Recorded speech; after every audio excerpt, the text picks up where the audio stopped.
I need to kick the habit that my mind is breathing in. Break out, I've got to see. Spent all my life holding all of it closely. I played it innocent, a feel of discontent. I'm finally facing it all, fearless.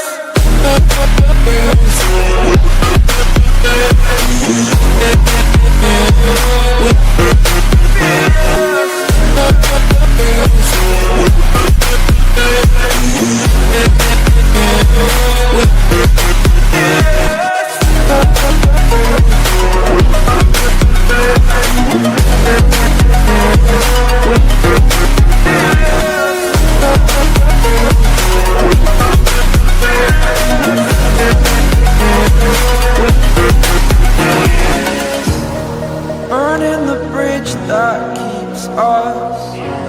I'm here and I'm feeling exaggerated, that's what you assume. The story's over now, I must conclude. I am conflicted, watching where I step still, hanging in the balance. Not the life I want to live, I want to take it all.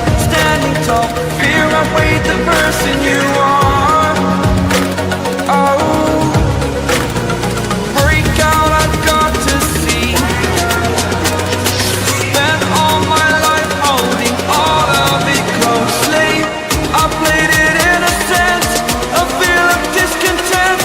I'm finally facing it all, fearless.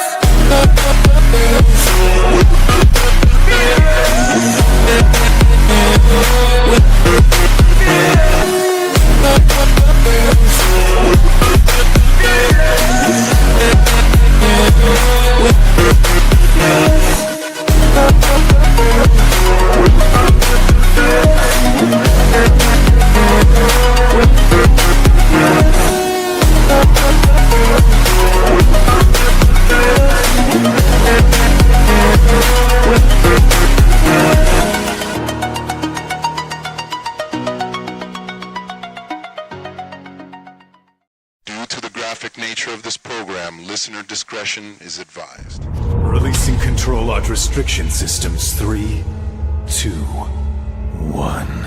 Approval of Situation A recognized, commencing the Cromwell invocation. Ability restrictions lifted for limited use until the enemy has been rendered silent.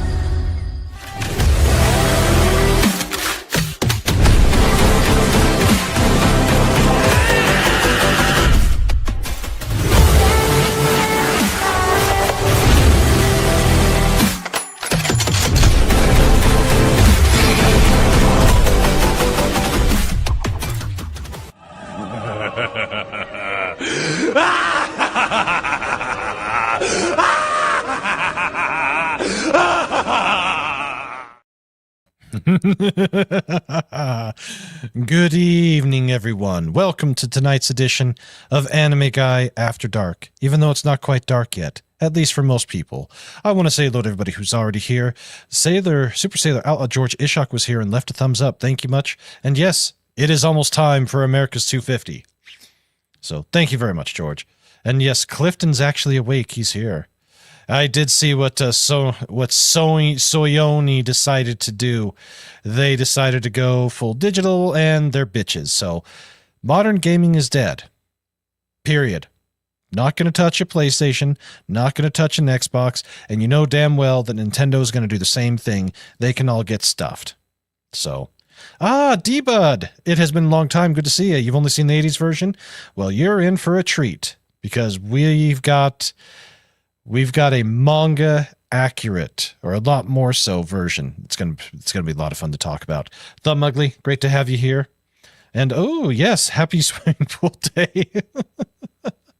Thank you so very much. And hello to JJ9988. Welcome to you. Hope you're doing well.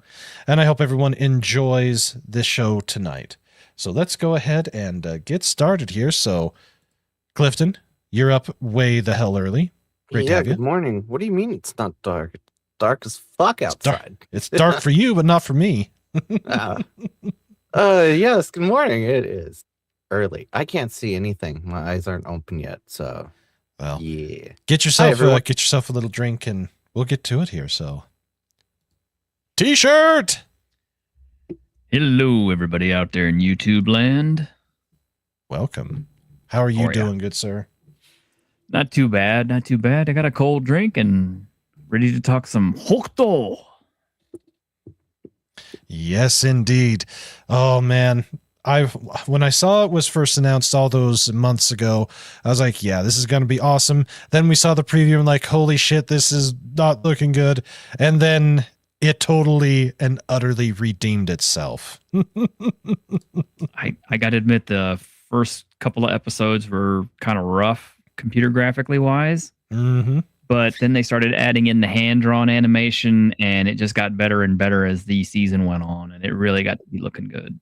Yes, it did. You can see where they started to spend the money, and man, it made a huge difference in everything.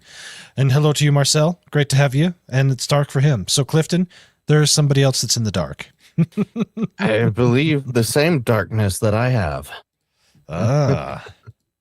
So, yes. Okay. So I do have to ask because Mm-hmm. I've not been sold on it yet. Uh-oh. Because I mean, I did see part of the first episode, and I was like, this is jarring. Yes, Clifton hasn't watched this, so Have you seen the old one? No. Have you read the manga? I'm completely new with it. No, I have not, but my. I've ordered the first omnibus. Okay.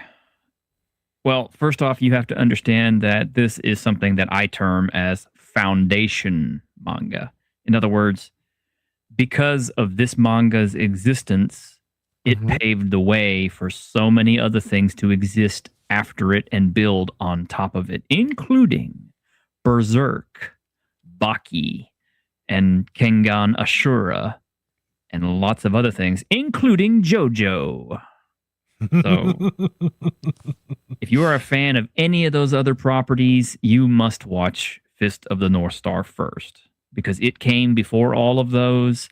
It laid the groundwork for all of those other things to exist, because it created the manly tears. It created the giant, muscular stereotype man. It also did the whole thing with announcing your special move when you do it. And, Mhm. you know, there are so many video games that have basically pulled from Fist of the North Star. I couldn't even name them all, but you can definitely see their DNA and stuff like Double Dragon for sure. Mhm. Lots of SNK characters from their fighting games pull from Fist of the North Star, which is probably why it was so easy for them to pull Kenshiro into their latest Fatal Fury City of the Wolves game.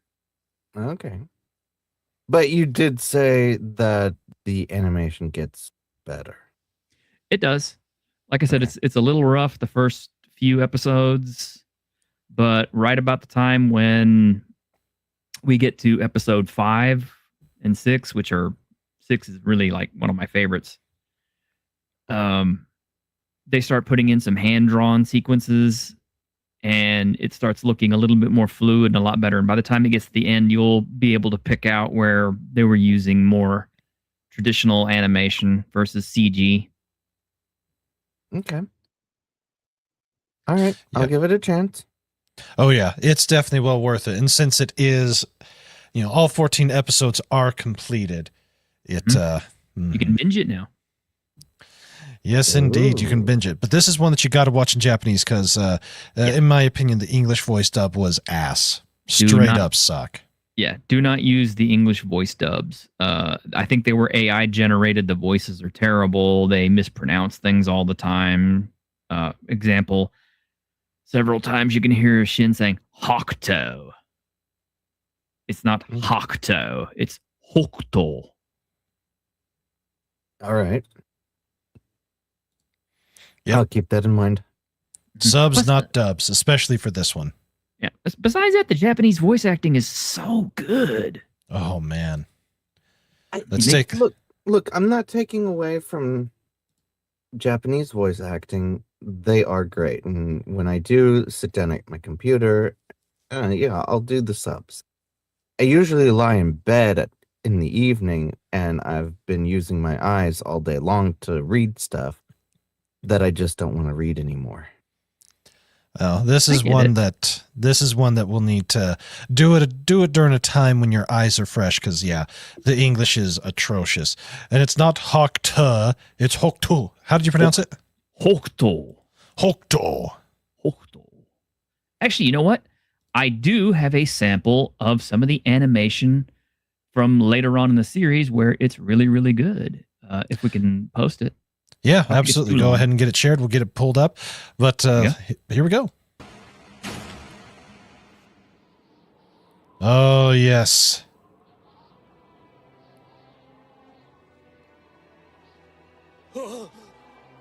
One of the hand-drawn sequences.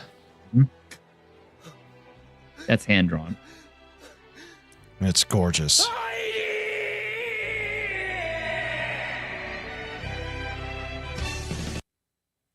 Oh, so good. So good. Okay. Mm-hmm. All right. Yep. Such beautiful 2D. Yeah, those first few episodes, they're primarily just the 3D CG. And yeah, it's not very good. But you can start seeing them spending more money with it, taking more time with it. And in that third episode, when we see Kenshiro go full, shirt off mode, it's on. We yeah. know why you like that. But no. Hey, Clifton, I see what you did there. It's bad, Clifton. No, stop the Yuri stuff. No. But no, like I will admit I gave it the first episode and was just like nah, I don't like it, and had other things to watch. Well, I'll be blunt. I've been, since I've been following this anime and posting up episode by episode, callbacks to it and pointing out things that are in the anime that are good and bad. Mhm. I've had lots and lots of people who, just came at me hard telling me how bad the animation was and how crappy it looked and all this kind of stuff.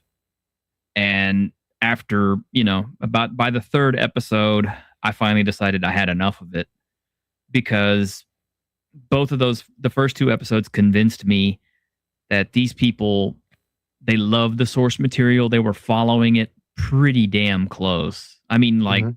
it's almost one for one perfect manga translation all the way. There are a few deviations here and there.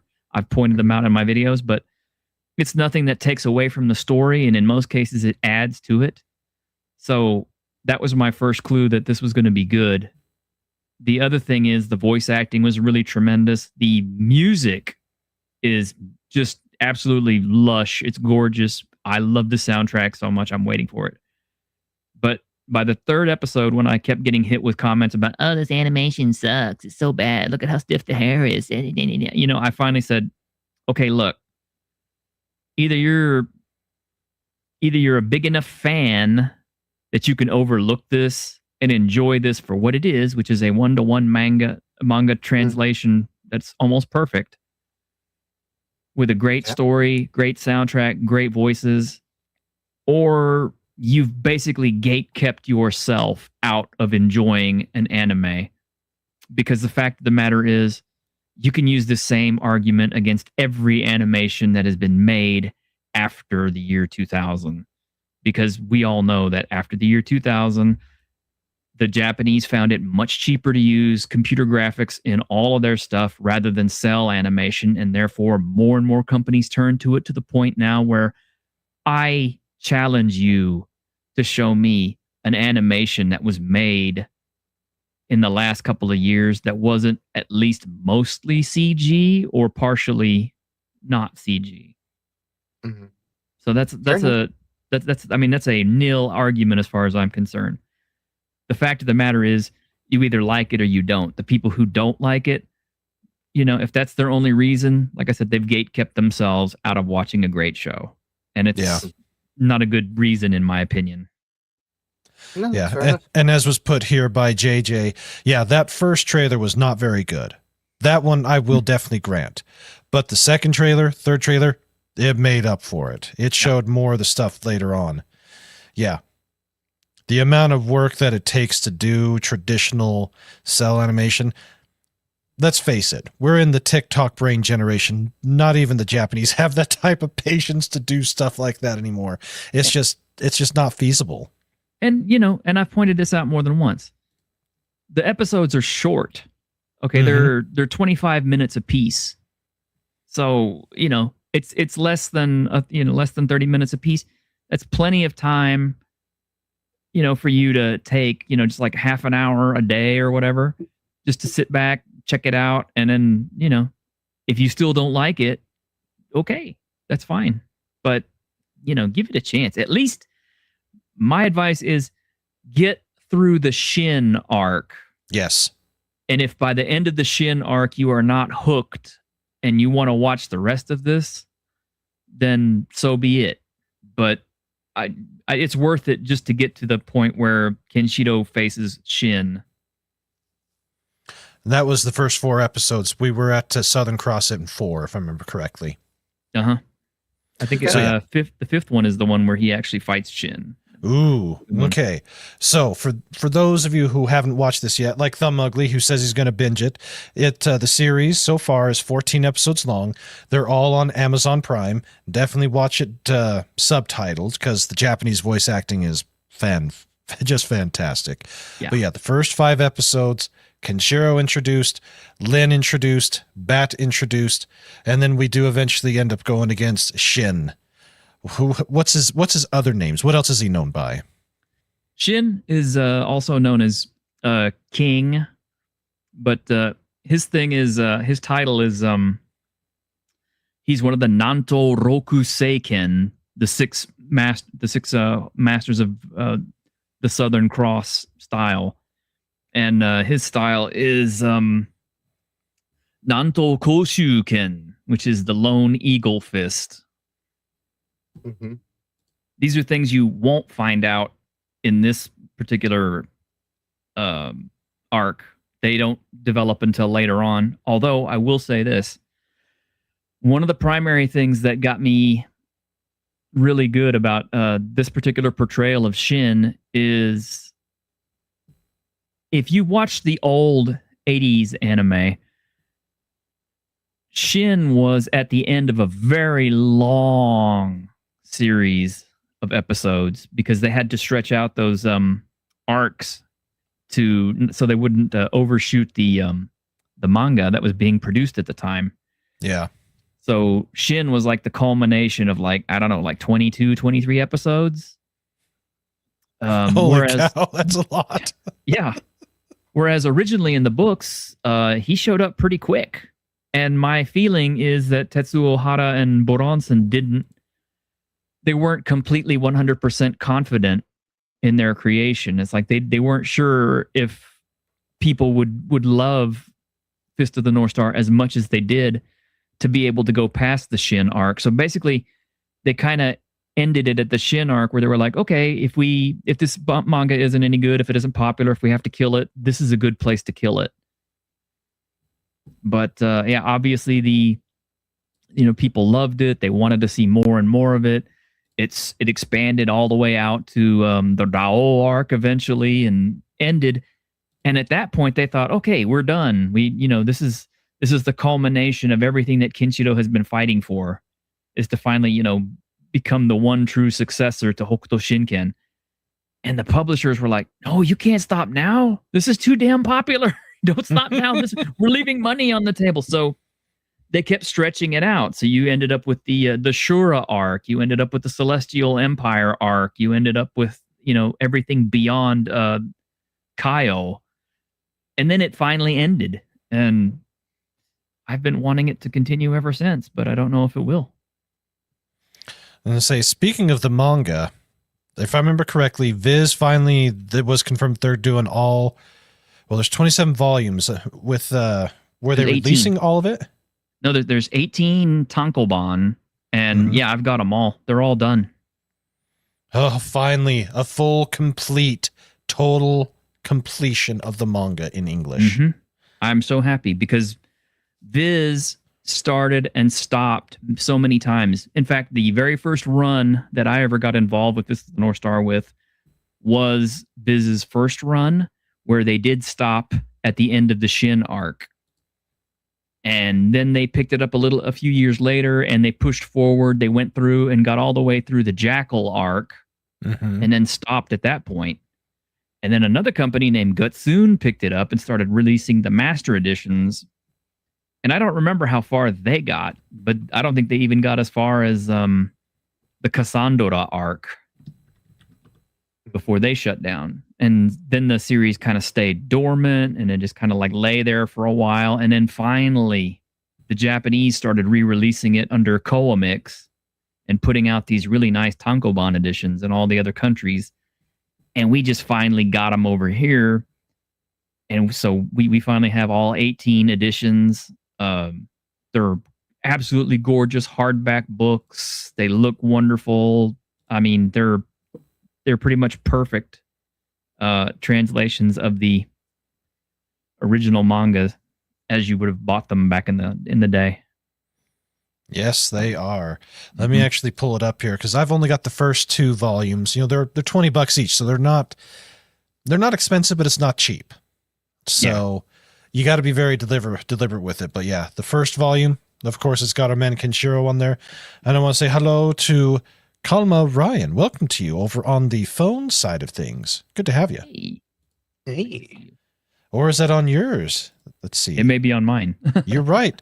That's right. We are multicasting to my channel, to Rumble, to Kick, and to the T-Shirt Historians channel. So he is actually on T-Shirt's channel. Welcome to you. Nice to see you. So yeah, when I bought it, it was only $20, but now they're up to 25. But it's a hardbound book. Fantastic. The art is just all the covers have brand new art like that, so it's obviously gorgeous. They do take up a bit of room, but I'm glad that they finally finished it because this has been 40 plus years now in the works. Yeah, I think Fist of the North Star is like 43 years old, 44 years old now. Oh. Yes, it is. Let me see if I can get these in release order. Of course, they like to be jackasses and not put them in actual order. So there's the first one. Mm-hmm. And the one next to it is the last one. Yep. There's Shin. Yeah, that's Shin. Now, the one I want to point out there is the one with Kokuo on the cover. The horse, number 11. Number 11. Okay. Yeah. That is a must buy because what's cool about that particular one is it had a story in it I never even read because it was released ages after the manga ended.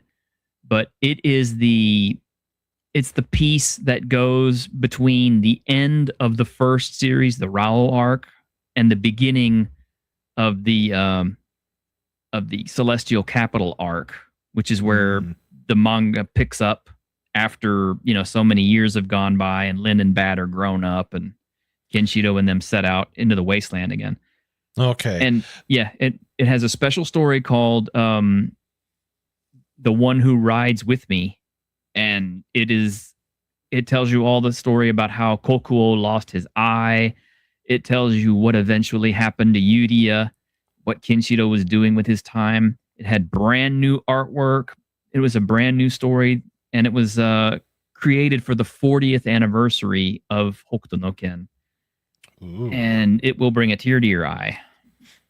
Absolutely. Well, that's good because I don't mind admitting it. I do like shedding the manly tear. Yes, I do. So I'd have to. I'm right there with you. I've only got the first 2 volumes because they're so expensive. But the important thing is you've started the collection. You're going to read it, and then when the money is a little better, just continue buying them. Just buy them one at a time. Just work on it. So I'm here on Amazon right now. Mm-hmm. English hardcover, volume 1, 19 euros. Nice. Oh, 19 That sounds like euros. a good price. Yeah. Let's see, euro to USD. Let me do a quick conversion. The quickest thing is it's basically the same. Yeah. It's 21.62. Yeah, we're about on parity. I don't know if it went on special during Prime or not, but unfortunately Prime has already gone by, Prime Day. That would have been the best time to check for it. But. Yeah, the story you're talking about was from 2014. I remember reading it and wondering why the art style became suddenly modern. Oh, there you go. And there was a time period where Hara Sensei was having vision issues, and his vision was so bad that he had no depth perception and couldn't necessarily draw that well. So his assistants were filling in for a lot of his stuff at the time.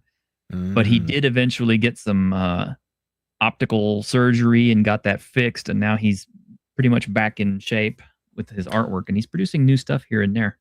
Ooh, gotta love it. So let me ask you then, with the anime only going 14 episodes, about how far into the manga did it get? It went all the way into the middle of the third book, I want to say. Okay, so the one with Day on the cover here. Mm-hmm. Now, is it pronounced Ray or Day? Ray or Day. Day? Okay. Yeah. All right, so right to here. Okay. So here's a question. The new anime, is it supposed to have the entire story? Yes. Is that what we're planning? Okay. Yeah, they have forecasted 4 seasons, I think, is what they've said. Okay. And if my calculations are correct, that should cover the entirety of all of the anime, or of all the manga, all the way up to the final showdown with Dao. So that's going to be all of like Fist of the North Star 1. Now, whether they choose to continue it past that and go on into 2, I don't know. But I honestly would think that Coomix would be leaving a lot of money on the table if they didn't. Yeah, I think so too. And I do want to point something out. On here with Annie List, the people that do their voting and all that, most of them they're idiots. There's a lot of idiots on here, but that's to be expected. During the season, this was hovering in the low 50s on its average score and mean score. It's gone up almost 10 points. Mm-hmm. And I can totally see why. This one, its score, the way that they're scoring it is way lower than what it actually is. For me, what did I rate this? Yeah, I gave it a 9. Easily, the whole entire 14 episodes as a whole is a 9 across the board when taken in its entirety. So, yeah. And the other thing to note is that, the first couple of episodes, and I hate to say it like this because it really sounds like I'm making an excuse, but the first couple of episodes suffered from review bombing real bad. But I will note that the series has consistently ranked number 1, kicking a bunch of other series out to the curb on Amazon's watching lists. So yes, let me pull that up here real quick because I just re-looked at it again, and this is good news, because if it does that, that means it's getting the views, it supports it. Yeah, there we go. Number 1 in anime TV shows. And considering how much other stuff they have, that's pretty good. Oh yeah. Mm-hmm. That's really good. And it looks like they do have some of the others, and there's actually some stuff coming up that's going to be on Prime that's going to be really good, like our beloved Major Kusanagi and what's the other one? Why am I having a brain freeze? Okay. The Old Country Bumpkin. They're both on Prime. Oh yeah, this season. the Swordsman. Yeah. Yeah. Mm-hmm. So Amazon is doing a better job of picking stuff up recently. Not as much as High Dive, and definitely not as much as the assholes at Crunchyroll, but they are doing better. And I know that at least in Japan, Amazon or Prime is the biggest streamer in Japan for anime. Mm-hmm. So they said that their goal is to expand out and hopefully to eventually maybe put the boot up the ass of Sony and Crunchyroll, which would make me laugh my ass off at it. But this is a good start. I mean, if I could ever persuade Elon Musk to do it, I'd say, could you please buy Crunchyroll and take all the censorship bullshit out, please? Yes, that would be awesome. But yeah, it's number 1. That's pretty damn good, because there's a ton of other stuff that's on Amazon that you can watch that's in the animation section, and for it to be number 1 is fantastic. Oh yeah, and it's dethroned a few other ones that were there. Yes, it did. They do have Rao's voice actor. Actually, they had Dao's voice actor, they had Toki's voice actor, and Jagi's voice actor all listed up and doing publicity and stuff before the first episode even dropped. So that told me they at least had all the way up to Dao already in the can or ready to go or recorded. Yeah. So for those that may not know, like Clifton here, the story or the characters, why don't we do a quick run through of some of the characters? So of course we have our hero Kenshiro, and we have Lin and Bat. What can you tell us about Lin and Bat? Lin and Bat are basically Kenshiro's ride or dies. They are introduced in the first episode, and pretty much they are with him all the way to the very, very last episode, or the very, very last manga chapter. So they're kind of like the little heart of the story in their own way.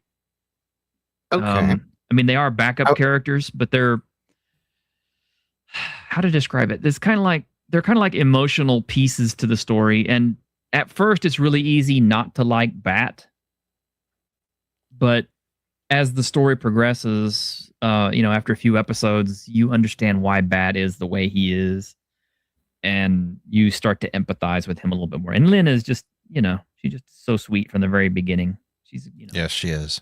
She's kind of the heart of the story in some cases. Okay, so yeah, they're the ride or dies. Then we meet Day, who is, as was put in the show, the opposite side of the coin to Kenshiro in terms of the martial arts style that's used. Mm-hmm. He is the master of Nanto Suichoken, which is the South Dipper waterfowl fist. Yeah.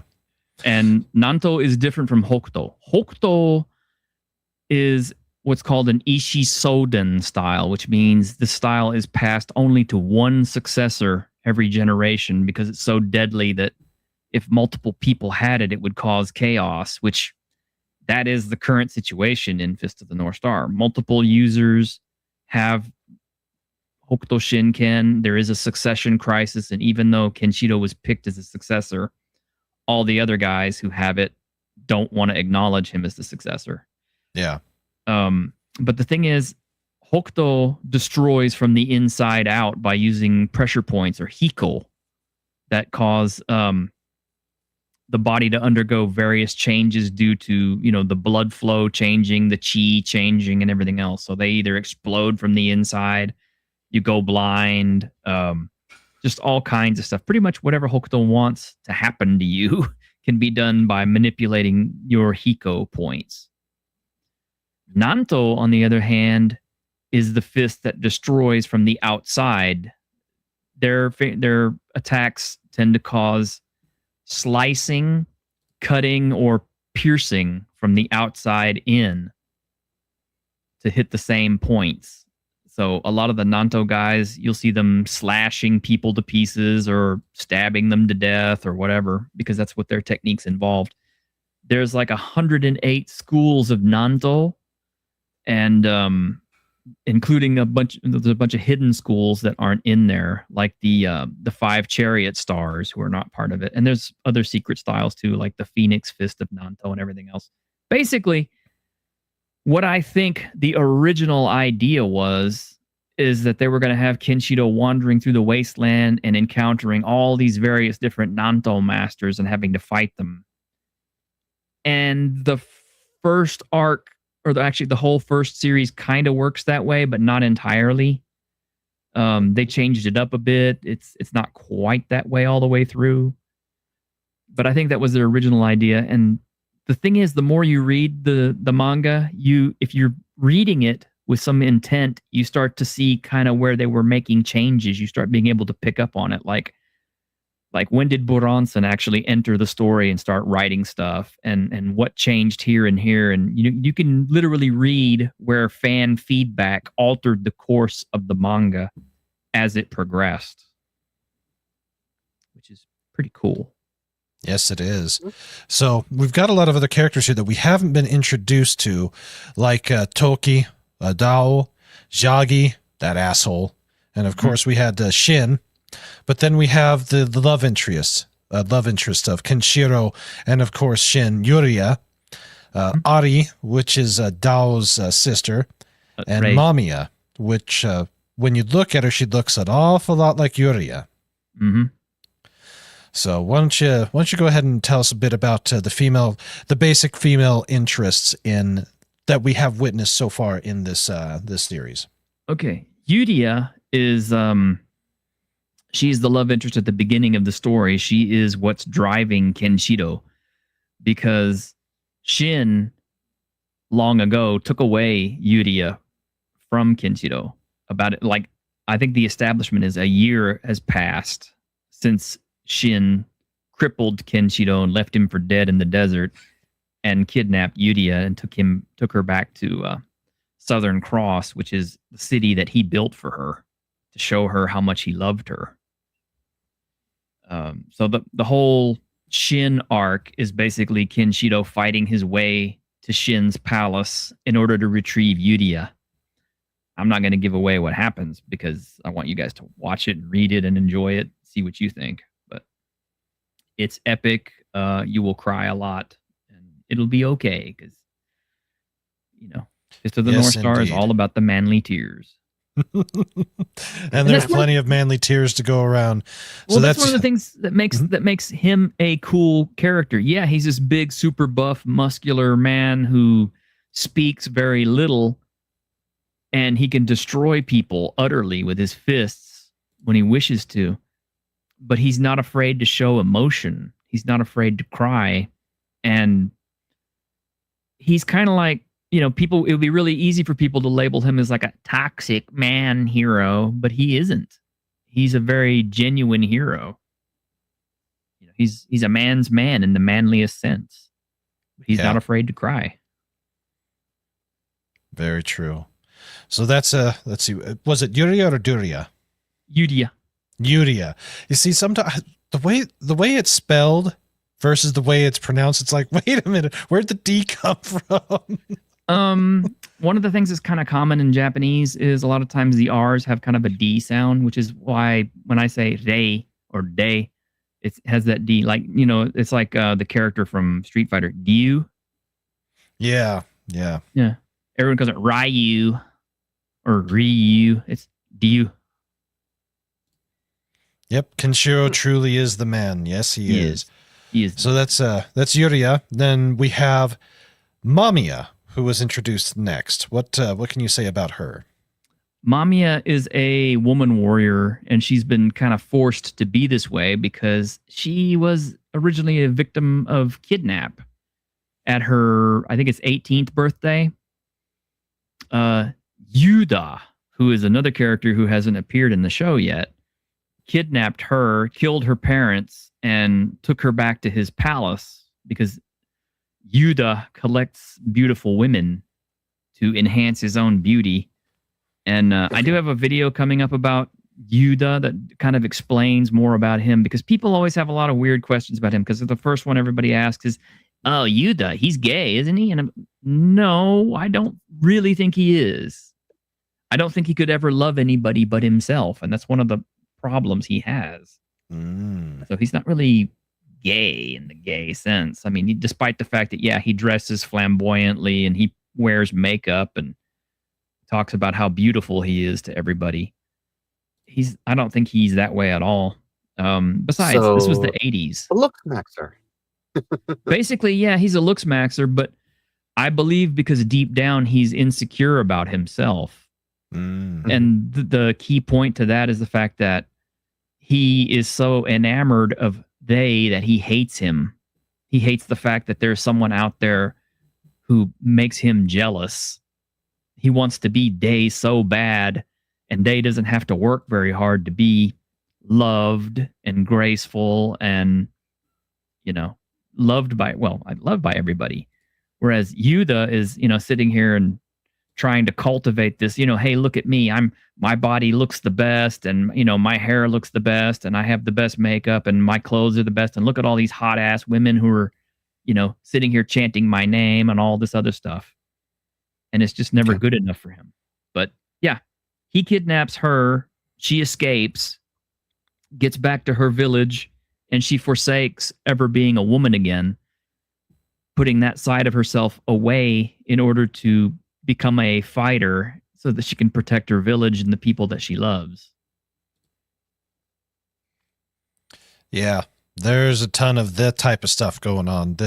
In post-apocalyptic nuclear hellscape, yeah, you've got all the bandits who definitely do all the bandit things and no law of any type at all. No one to enforce any type of law. So when no one's there to enforce the law, it's a free-for-all. And this is something that's funny, and I think I've probably pointed this out in some of my videos, but the year that the apocalypse happens is supposed to be 1990X. Yep. So it's anywhere from 1991 to 1999. Which, okay,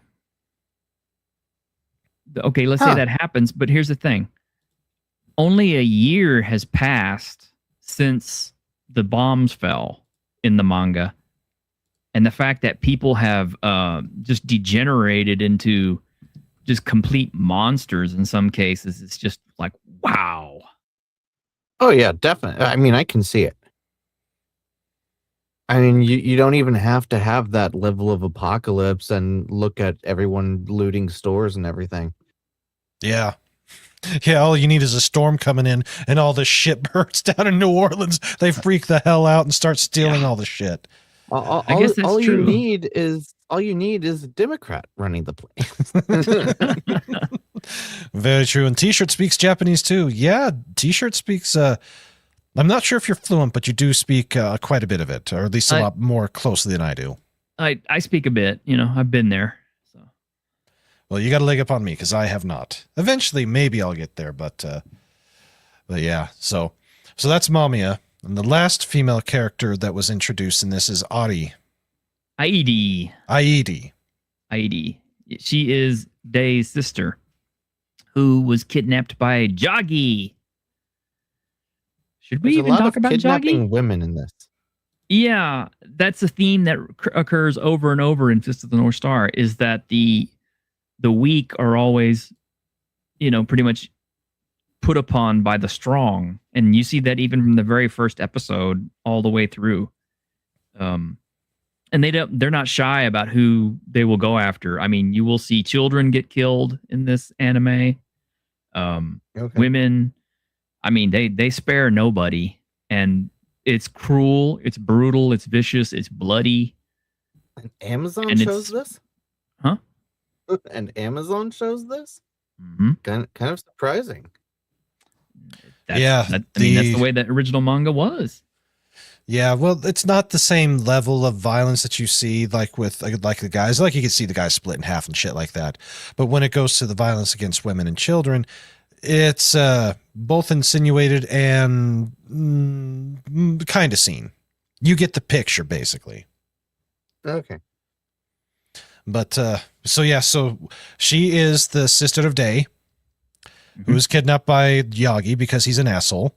The Fang clan managed to get a hold of her to use her for leverage against Day, but she's rescued by Ken and Ray in the last episode. And man, the Fang clan pays the price for their lack of vision.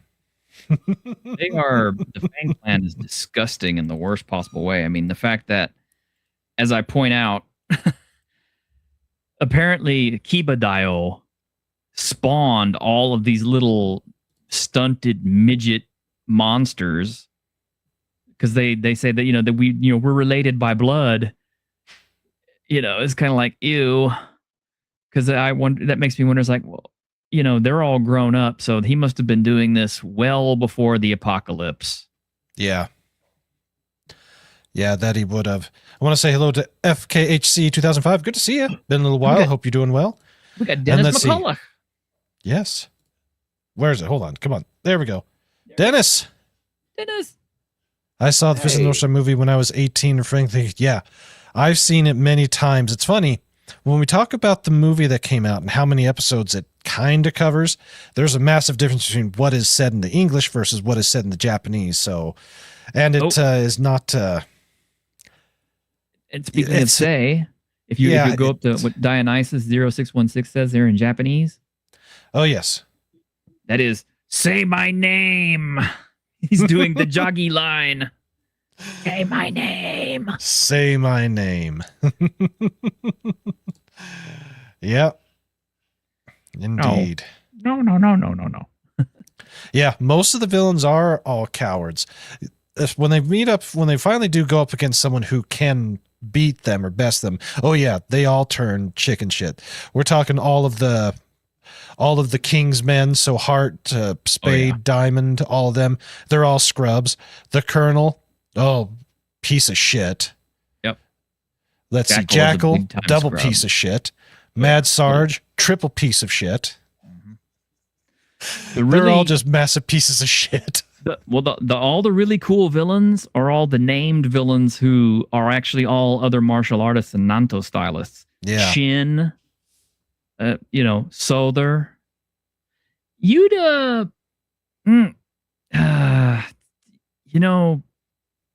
He's not really cowardly so much. He is a piece of shit in his own way, but Yeah.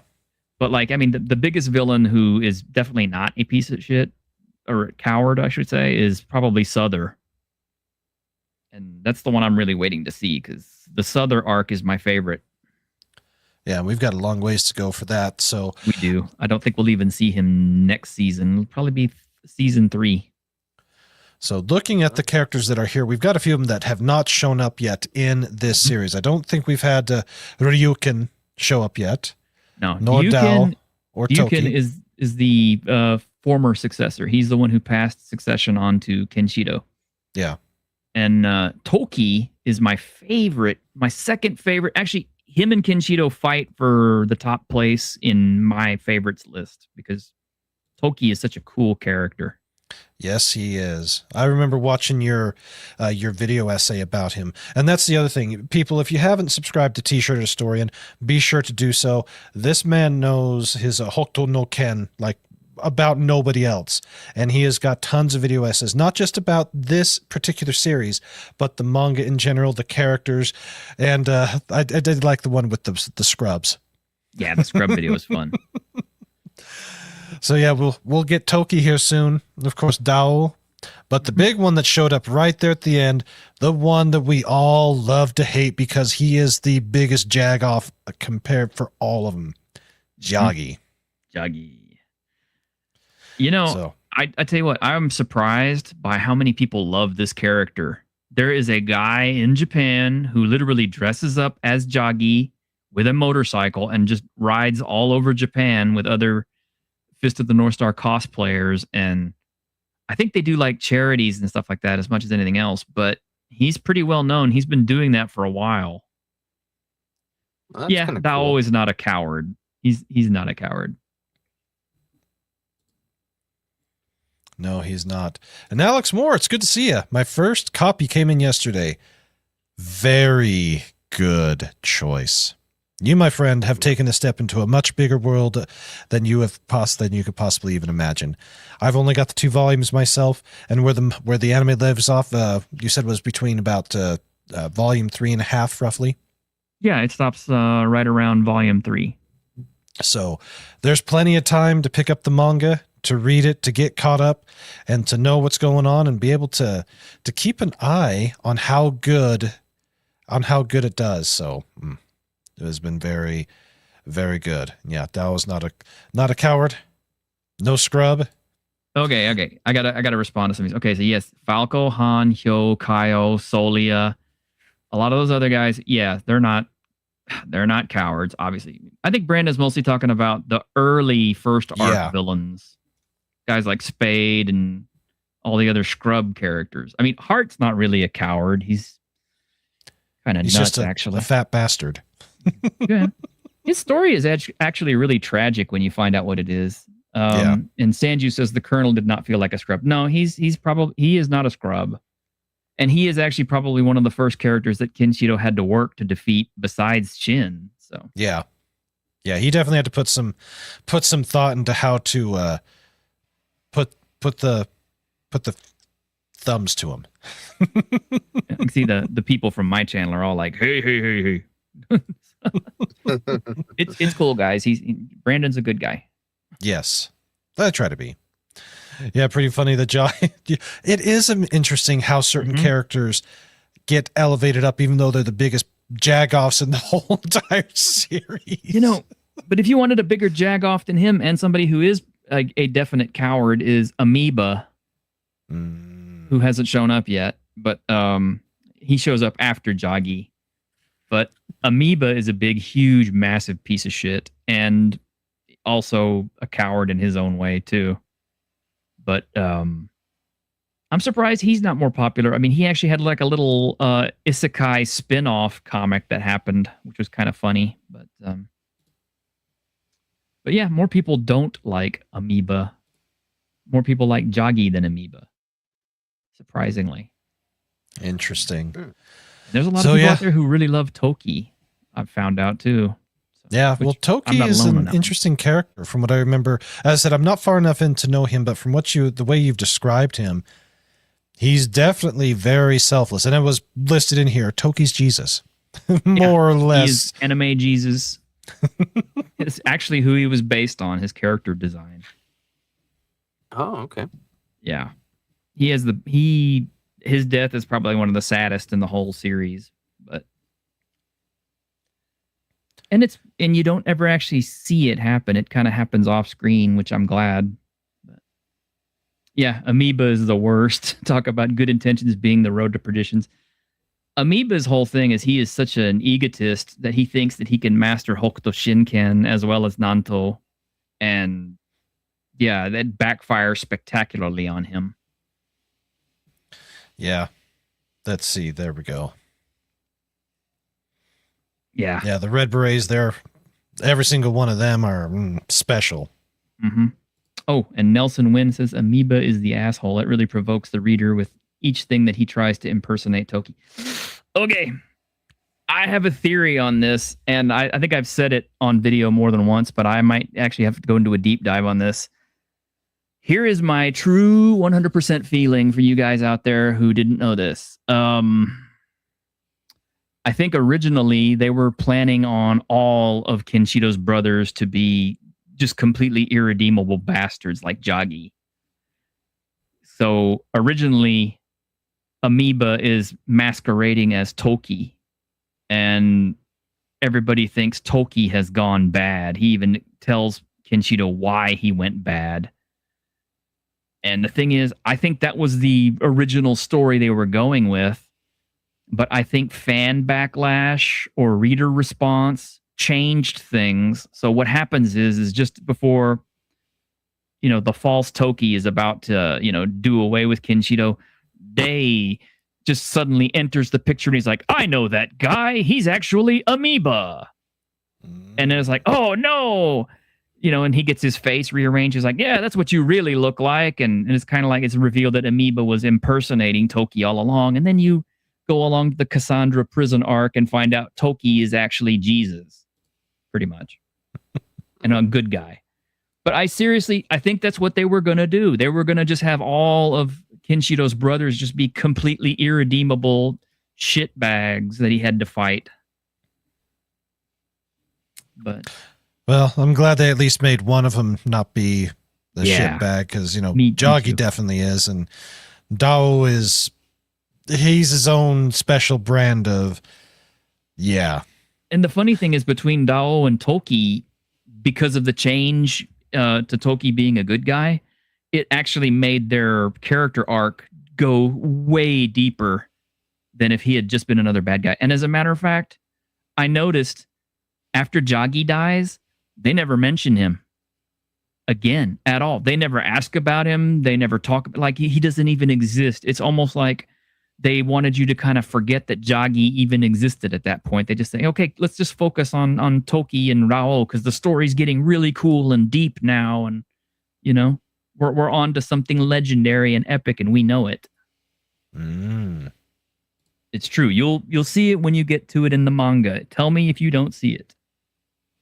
Well, I'll definitely have to pick up the rest of the manga when I can and look into it. But since we're almost 1 hour in, I thought we'd go ahead and bring up a preview, the better preview. So, Clifton, I think we've seen this before, but I want to watch it again.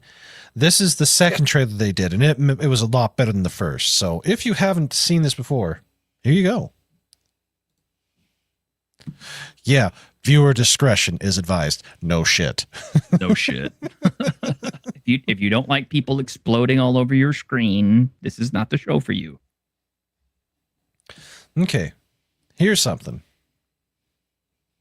I also agree with you, Dionysus. And if you remember my video about the successor inheritance, Kenshido was the actual successor all along, and he was always meant to be because, yeah, Toki was too soft and Dao was too hard, and Kenshido was the one who could carry loneliness.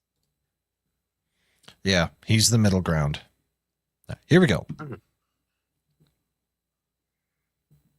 天空に輝く7つの星のもと1800年の長きにわたり人類の歴史の闇に隠された恐るべき暗殺権があった Yeah, the narrator's also got a badass gravitas voice. I love it.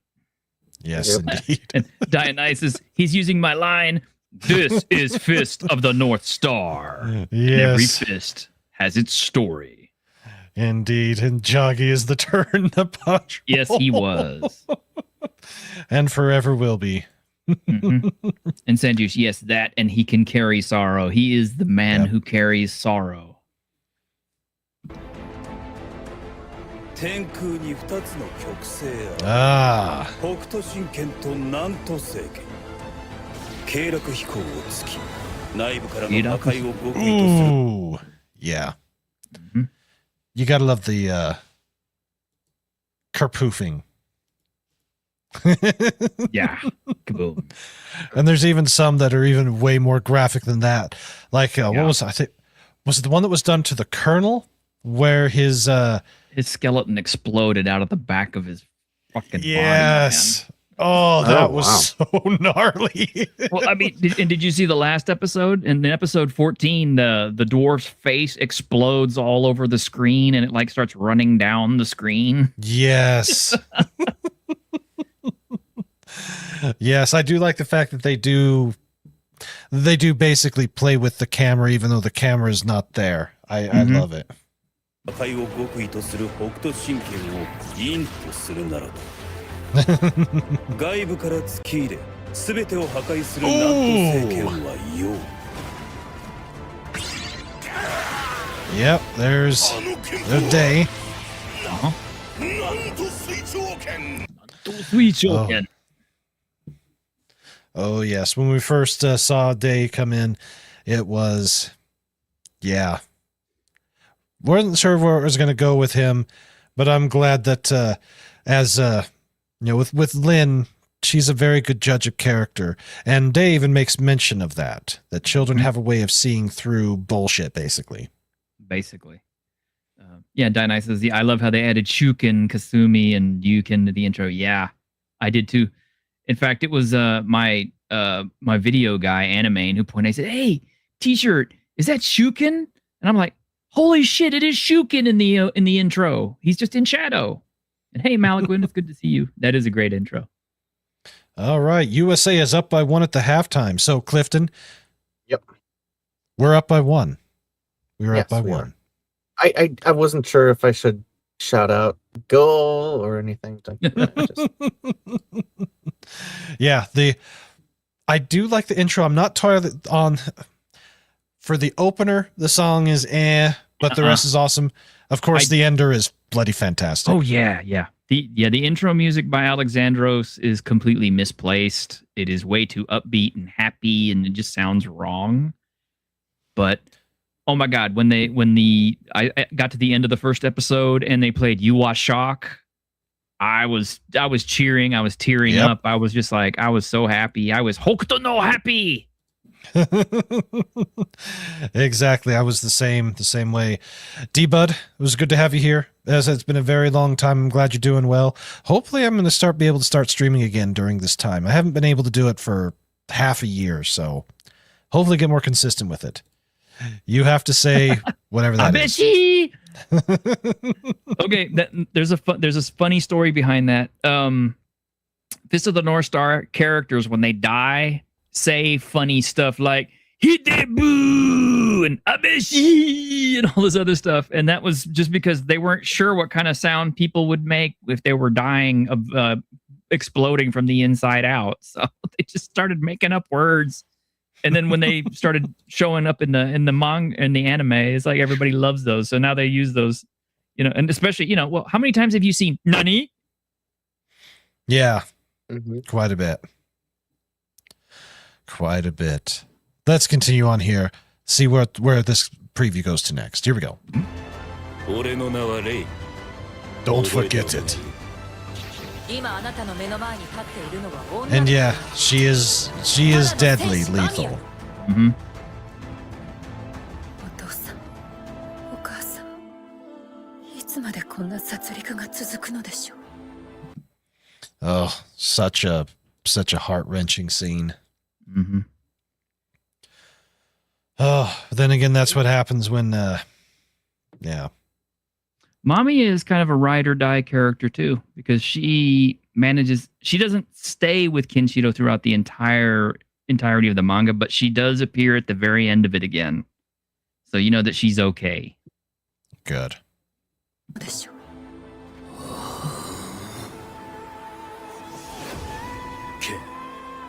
That's the Rei theme. 貴様が死ぬしかない That's the opening music.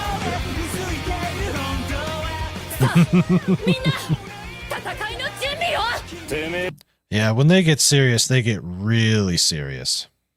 Ooh, Sand Juice for $2. Waiting for season 2 will be hard. Yes, it will be 2027. I'm hearing second quarter of 2027. So it'll be right back where we were just a year later. Mm-hmm. So yeah, you got $2 on your channel. Congrats to you. You know what? Since he's done that, guess what Mr. Sandjuice gets? He's going to get a clip. A little bit of police brutality. Wait a minute. I gotta make sure I'm listening. Where? Damn it. Where'd it go? Where is it? Police brutality. Police brutality. Hold on. It's not our fault, it's because of Kathleen Kennedy. Fuck it, make it more lame. No, please, Kathleen Kennedy, stop ruining everything. Put another gay diverse woman in it, make it more fucking lame. No, what's going on with that song? No, Kathleen Kennedy.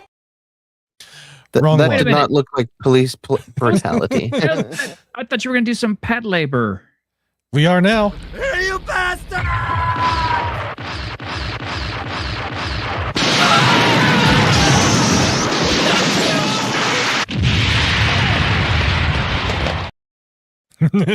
There we go. Aren't they doing a new one of that? Yes. Oh my God, I can't wait. Yes. This year, we've got 2 of them this year, 1 of them next year. Oh. They're OVA movies, and I want to see. I miss Pat Labor so much. Yeah, we're living good. We're having a shit ton of legacy IPs that are making proper comebacks. Do you think Japan is starting to run out of ideas, so they're like Hollywood and remaking anything? I don't know. It's possible. I hope not. I hope not too, but What? Okay. I doubt it. I mean, just look at the sheer amount of anime that comes out every season. True. And okay, if the Hokuto no Ken anime is any proof of it, that's a serious love, on screen there. These are people who love the series, who love the manga, who love the old anime, and they really want to do it a good homage. I'm hoping the Ghost in the Shell one will be, because one of my complaints for the longest time is the Ghost in the Shell manga is fucking unbelievably good. It is so massively well written and entertaining, and it's got so much depth to it. And then you see the series, and it's just kind of like, eh.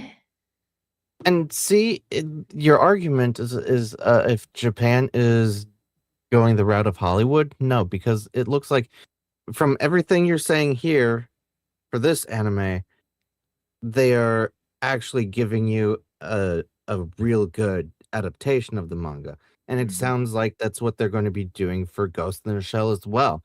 So it's not that they're just remaking stuff and then turning it into shit. Yeah, like Hollywood does. So yeah, so I think we're good. Yeah, they did do Sultan no Ken wrong. Yeah, getting remakes and actually having a good adaptation is exactly what we want. Oh, and Arno Lopez has $2. You was shock. Hey, can I give him a clip? I got a clip for him. Brandon? Brandon? I mean, I'm sorry about that. My mother decided to to pop in right at this time. It's So okay. yeah. Although we got to do this. You a shock. Shock. I got this clip for him. All right. So let's do this for the U.S. shock. Here we go. Yes.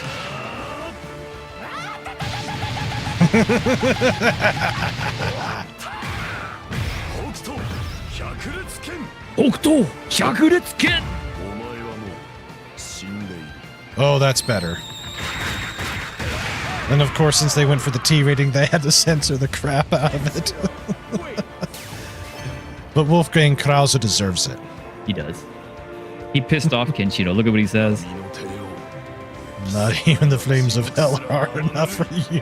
Yaminiteo. Oh, yes. I've got City of the Wolves. I need to load up Kenshiro and learn how to use him. Dude, you totally do. Yes. We do have a ton of isekai, but you know, every season there's a set of shows that come out, kind of like how it used to be in Hollywood. If you had a disaster movie, there's another one that comes out right along with it. So this past season, we had a crap ton of fantasy anime, tons of it, but none of them that were, let's say, hold on a sec here. Hokuto no kobushi, shinken wa muteki da. Yes. But this season we've got a few. This season we've got a few isekai anime back again, but I know that for Kadokawa or Kodansha, they were saying that they're too reliant upon isekai. Yeah, they are starting to hurt them. So I think that they're going to look for more stuff. By the way, did you hear the news that Shueisha has severed all of its ties with Marvel? Yes, I saw that. Wonder what the hell happened. They must have pissed them off big time. Yeah, no kidding. Because that's the only thing that's coming out of Marvel that was halfway worth of shit. Yeah. Was what was being done in Japan, so. Mm-hmm. Oh, man, Japanese Spider-Man was awesome. Yes. I wonder if I'll release Cyborg Blue. That's a good question. Man. You know, I reacquired Cyber Blue. I got all the issues over here now. I've never actually seen it before until I managed to get all of them. But yeah, that's one that never went very far. The funny thing about Tetsuo Ohara, he's had a lot of other series like Cyber Blue that they'd never quite gone as far as Fist of the North Star. They never hit that same level of popularity.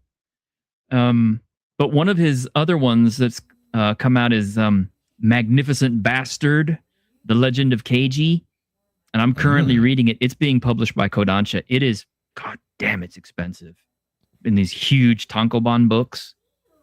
But it's a great story if you like Hara Sensei's work. His character feels more like Kasumi Kenshiro than anybody else. Very nice. Let's continue our preview here. Here we go. Ooh. Yep, split all those fools in half.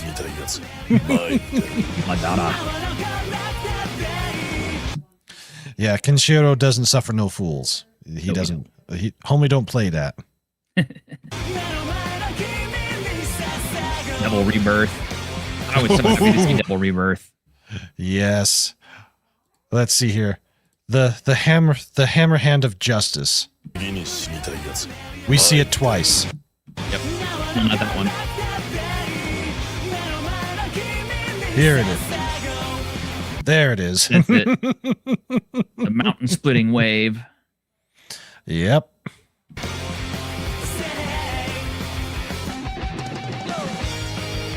Oh, it's so good. So good.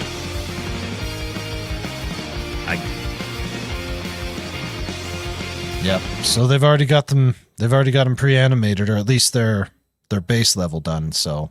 Mm-hmm. No, I really hope they change the opening theme music for second season. Seriously.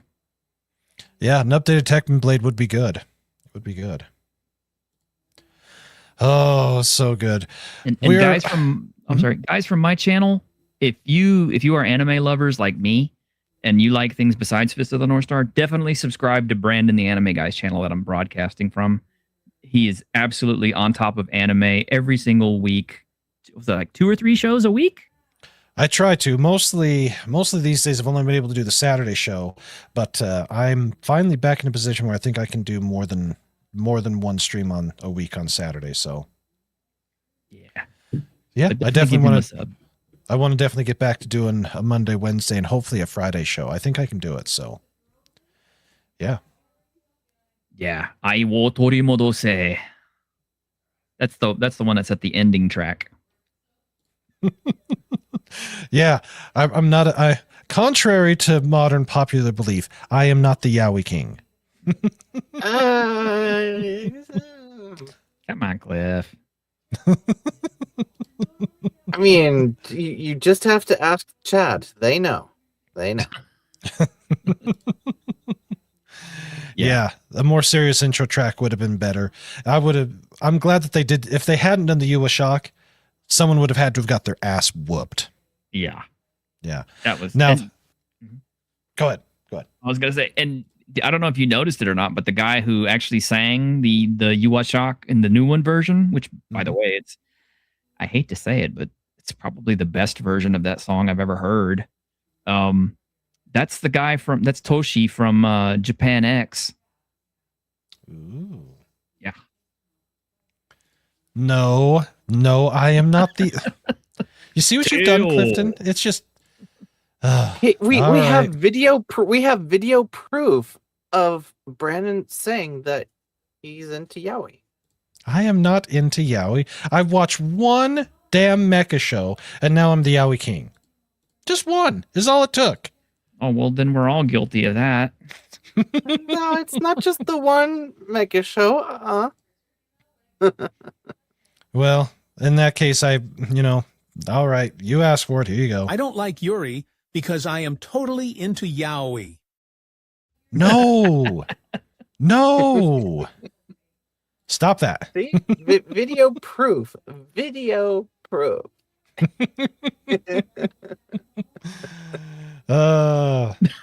It's totally not fake or AI. Dionysus is gay. Yeah, this is one that they need to do for one of the seasons. They got to do Tough Boy. I want them to bring Kodomo Band back and do Silent Survivor again. Yes. If they do that, I will cry giant manly tears of happiness. Yes, indeed. All right, we are an hour in. As I said, my mother decided to show up, so I do need to go say hi to her real quick. We're going to take about a 3-minute break here. This is called Spicy Sweet. Enjoy.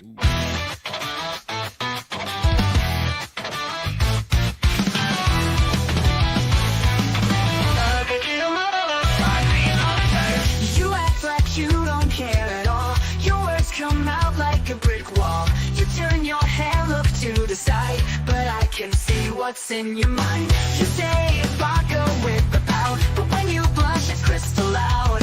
I see the way you began me, pretending not to be so sweet.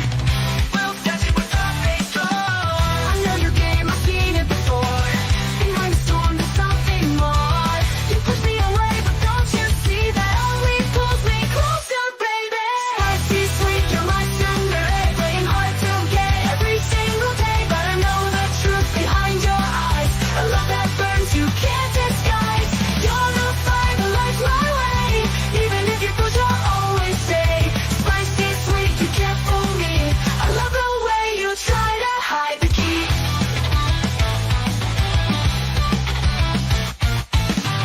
You roll your eyes, say I'm a pain, but then you smile, can't hide the flame. You might be tough, but deep inside, I see the heart you're trying to hide. A little spark, a little tease, but your soft side shows up with ease. Even when you act so cold, I love that heart of purest gold. You act so strong, but I can tell that underneath you're doing well. Your words may sting, but in the end, I know you're more than just a friend. Spicy sweet, you're my thunder egg, playing hard to get every single day, but I know the truth behind your eyes. A love that burns, you can't disguise. You're the fire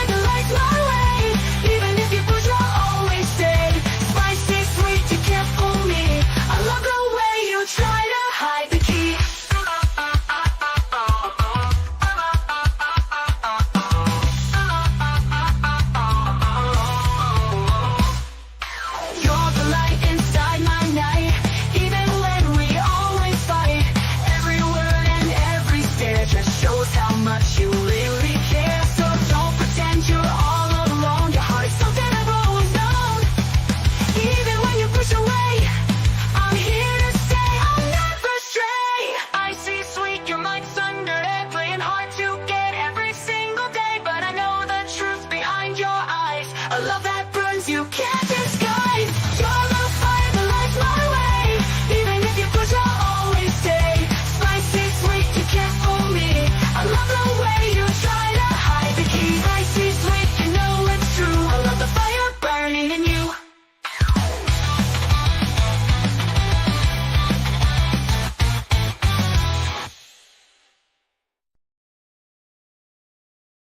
Welcome back, everybody. I definitely appreciate that. So, yeah, Hokuto no Ken. What else have you got for us about this that you wanted to show? Let me see. I've been talking about something called the themes of different characters. I have a tiny one here that illustrates what I talk about when I'm saying the day theme. Let me find it here. Yeah, this music that plays is exclusive today. So this is his theme, I'm pretty sure. Okay, here we go. 何お前の胸に7つの傷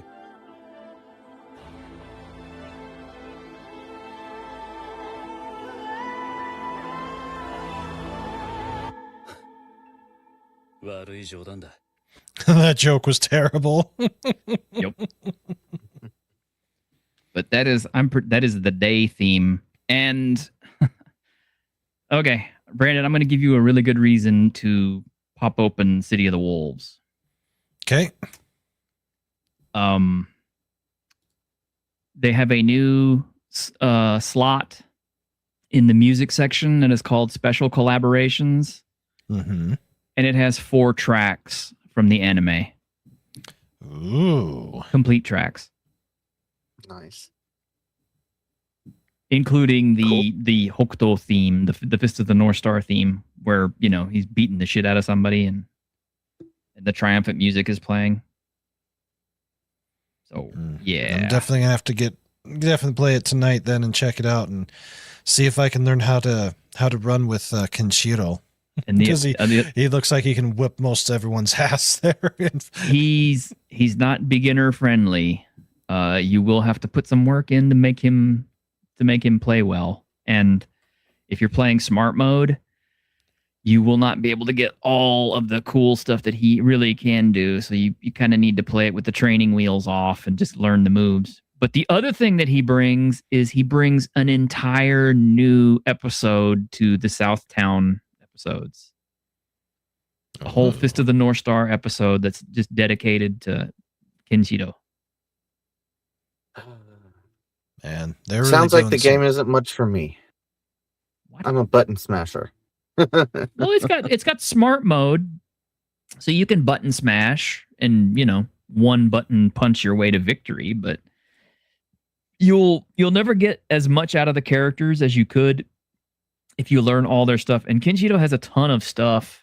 I mean, like, he can reflect projectiles. He's got mid-air counters. He's got air defense. He's got all kinds of pressure moves and all kinds of stuff to stay in close. He's a good character if you're willing to take the time to learn how to use him.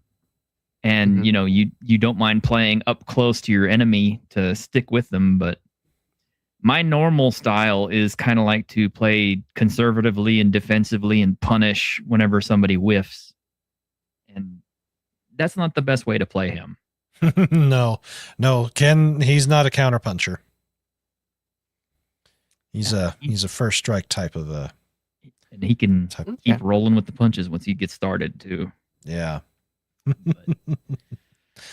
Oh yeah. I'll have to do a game stream of City of the Wolves. I think that'd be a lot of fun. Because I have tried it and I have played with a few characters that I kind of know how to use, like Joe Higashi. In any of the prior games, that's who I always ran with, was Joe Higashi. So Arno is asking me, he says he'd like to see Cyborg 009. He likes the Netflix show, but it was drastically different. To see it return to the original style would be a blessing. And then he asked me what my thoughts are on it.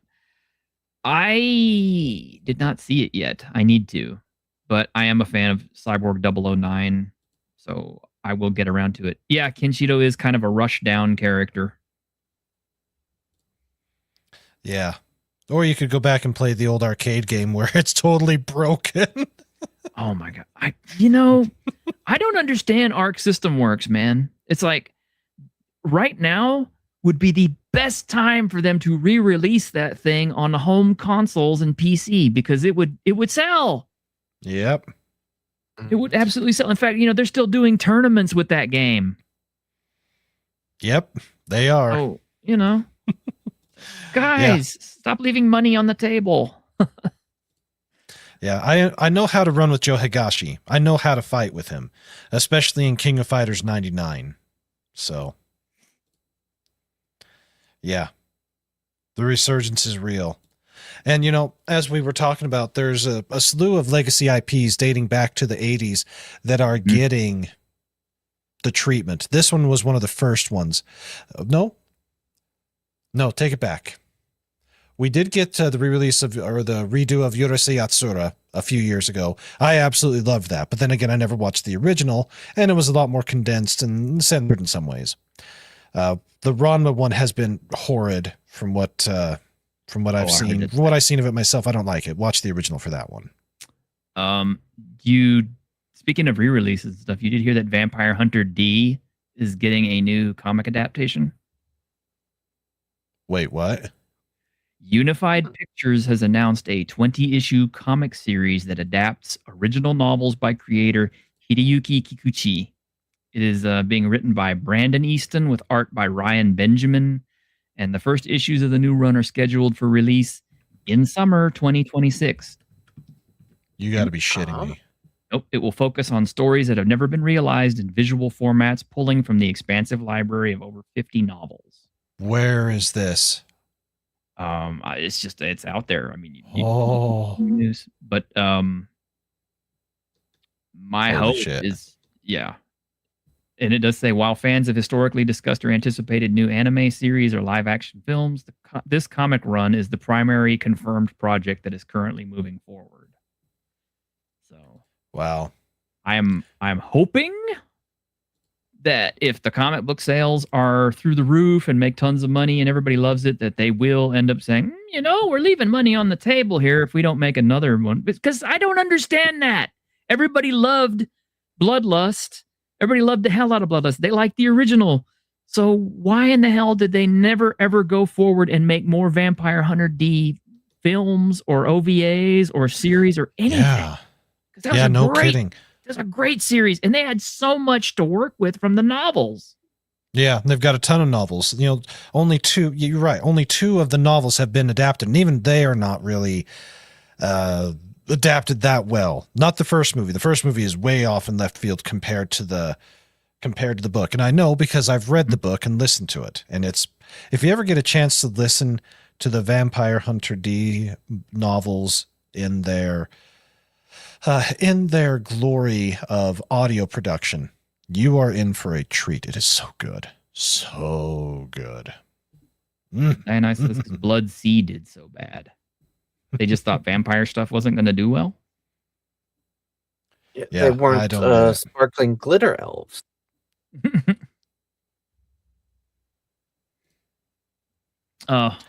Somebody posted up somewhere else that Netflix should do an adaptation of Vampire Hunter D, and I'm like, no, I don't need Netflix. I don't need Shankar to go and make Vampire Hunter D gay and all that. Yeah, T-shirt, you'll definitely have to share with me that, because I'm just trying to do a search and I can't find anything on new Vampire Hunter D projects. That would be just so fantastic to get something, some more adaptations than what's been done actually in a manga form as opposed to the light novel. That'd be really good. It is a Facebook post. Actually. Ooh, you see, I don't have Facebook, so I can't. I just don't know about that. Well, I'll put it to you in the private chat so you can check it out. But I mean, you'll know as much as I do. Oh yes. What other stuff you got for us about the Fists of the North Star? Oh well, if you're a toy collector, definitely this is a good time to be picking up Fist of the North Star related merch as far as the toys and stuff, because they just came out with the small scale action figures. They haven't released every single character or anything, but they released all the big ones. anything from Zed all the way up to Southern or Dao and Kokuo, and they're kind of expensive to get them imported from Japan, but I did because I'm a fan. And of course, they're always coming out with new statues and full-size figures and all this other stuff, and I'm already hemorrhaging money with car payments, so I'm like, I can't buy this now. Please stop. Oh yeah. But they are releasing 3 new figures based on this new anime. So including Dao, who hasn't even appeared in it yet. So Very nice. Very nice indeed. Now, you had made mention to me an opinion that maybe not necessarily one that most people would suspect, but you don't, when it goes to the original work versus what's being done now, what's your opinion on the original work? Oh, I'm probably going to end up losing a bunch of subs by saying this openly, but I'm going to risk it anyway. I was not such a fan of the original 84 anime. Yes, I did watch it, and I was extremely excited and enthusiastic about it when I first saw it, because I was such a huge Fist of the North Star fan. But as I've gotten older and gone back and watched it more and more, it's not that great, really. I mean, it's like a lot of the times the characters look very strange. There's a lot of overshadowing in certain spots. And I know it's hand-drawn cell manga or anime, so I know it's got inherent problems. But also, they added a lot of characters to the story in order to fill it out so that they could extend the runtime of the season so that they didn't overshoot the manga that was still currently in production at the time. Yeah.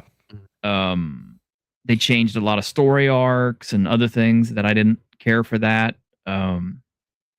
They also kind of wimped down a lot of the blood and stuff like that. And I think that was because the Japanese moms basically saw the show and were like, you better not show my kid, you know, if things are going to be exploding, the blood better be some other color other than red. And I mean, well, maybe not go white like the Chinese. Yeah. How old am I, Dionysus? I'm going to be 53 next month.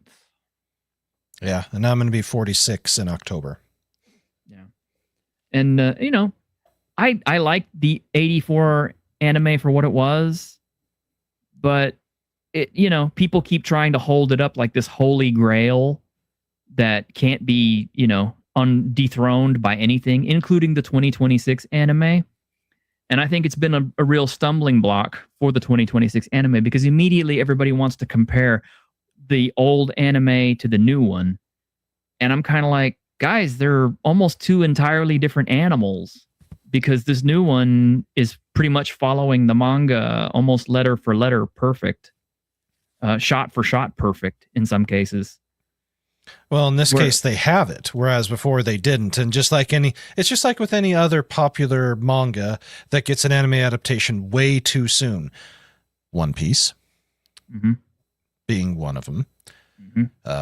What else? What other? Naruto has a crap ton of filler. You name any of the shonens, they all have a shit ton of filler that, just not needed. Yeah.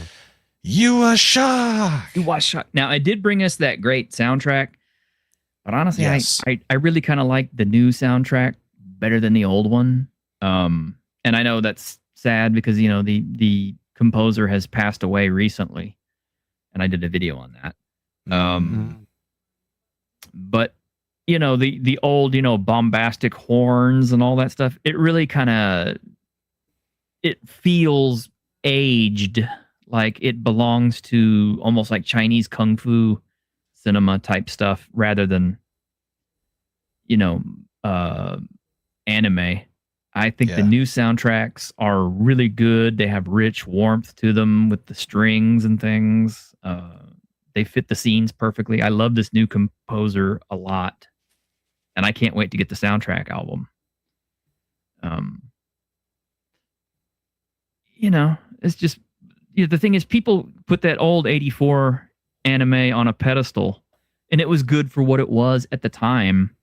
But I am very glad to see an update. And one of the common complaints that I kept hearing over and over and over is new animation sucks. New animation looks bad. New animation, the hair looks terrible. And I'm just kind of like, the only thing that's keeping you from watching this is the visuals.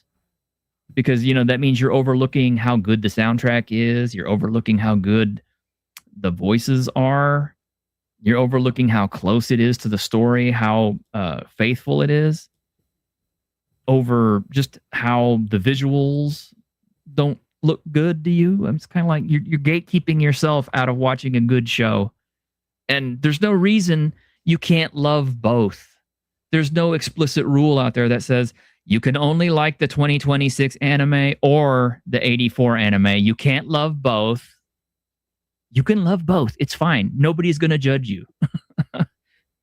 Yeah. Least of all us. Yeah. Least of all us. Well, let's take a quick peek here, because looking at just Amazon real quick, for those of you who do like to collect, Fist of the North Star is one of those things that you can easily collect. So we don't have a release physical yet for the 26 14 episodes yet. But of course you can get the manga. In fact, they've got it on here for only $18.36, so they've got it on sale. Oh, nice. There is the Legend of the Dark King of Fist of the North Star story. Guys, pounce on that one, because that one goes out of stock a lot and the price fluctuates a lot. And of course, we do have the Fist of the North Star Complete TV series, which is on Blu-ray. It's standard definition, just remastered for Blu-ray. But yeah, it's $90 for the whole entire series. So if you want to have it as a collector's item, you definitely can. Definitely. And you got another $2. Check that out. Hey, I'm popular. Thank you, Sanjuice. Thank you, Sanjuice. And even though it's not for me, which I'm okay with, we're gonna do this for you. You get some police brutality. Here, you bastard!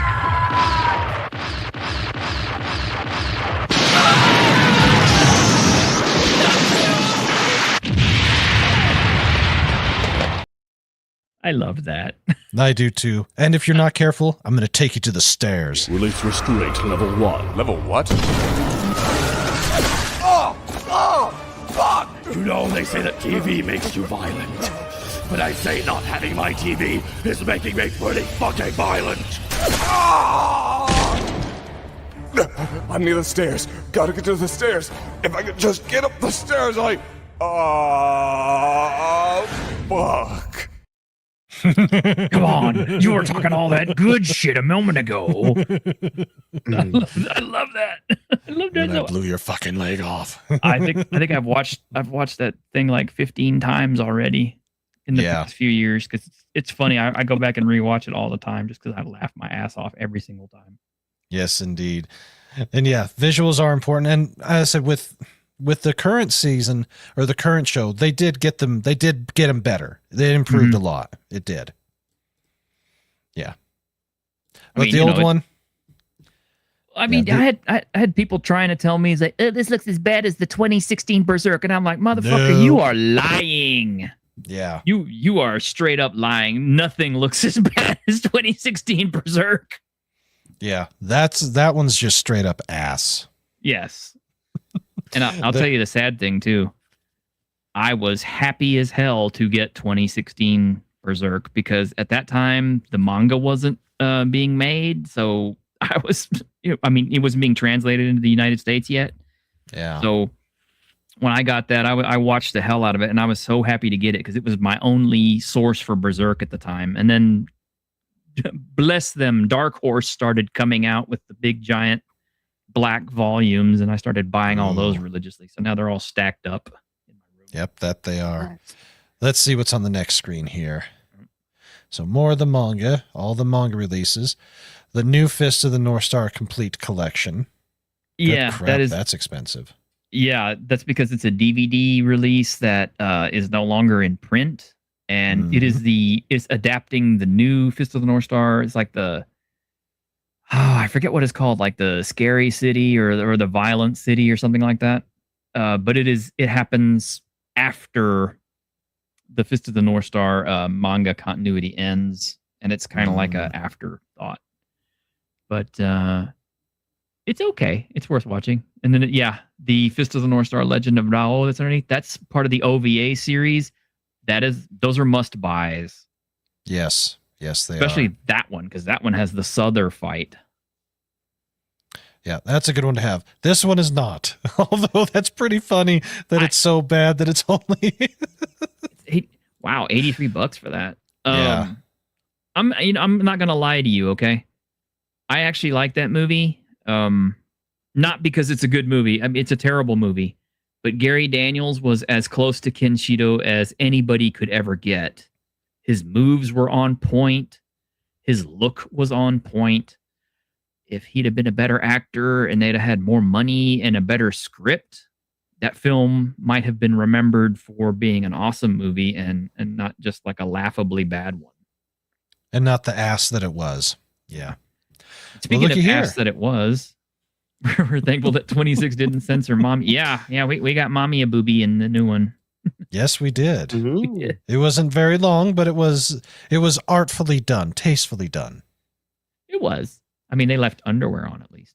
But That's So- true. It could have So been worse. possibly waifu Wednesday material. Yes. Oh yeah, she would be good for waifu material. So for all of you out there, that puts t-shirt up to 8, and I'm at 0. I'm at 0, but that's all right. Because now guess what? You got me a present. And the sun! Serve the Lord with fear and rejoice with trembling. You got me a present? Kiss the sun lest he be angry, and ye perish from the way when his wrath is kindled but a little.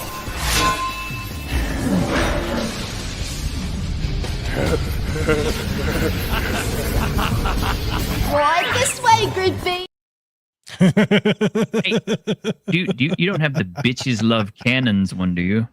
I have the shorty one right here. Bitches love cannons. Police girl, if you may.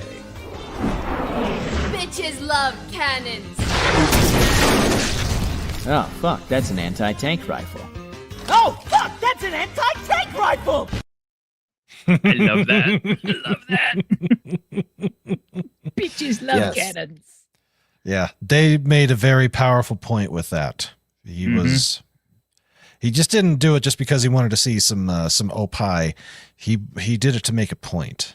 Yeah, he did. Man. Yeah. Funny thing is, if you scroll back up, that Fist of the North Star movie, the 86 one that was basically produced for businessmen and all that, that movie was shit. It was. Yes. It was. It's too condensed. It was way too condensed. It was out of order. There were characters in the wrong places doing the wrong things. The animation was absolutely beautiful. So you know what it reminds me of? The only way I can say this, it would be like adding, marble tile and frescoes and Renaissance paintings to a shit house. Yeah. Yeah, You know that's pretty much the way to describe it. And as I've only ever watched it in English, but I have seen a little bit of it in the Japanese. The Japanese storyline is way the hell different. Way different. I still like that they got Wally Burr to do Raoul. Wally Burr.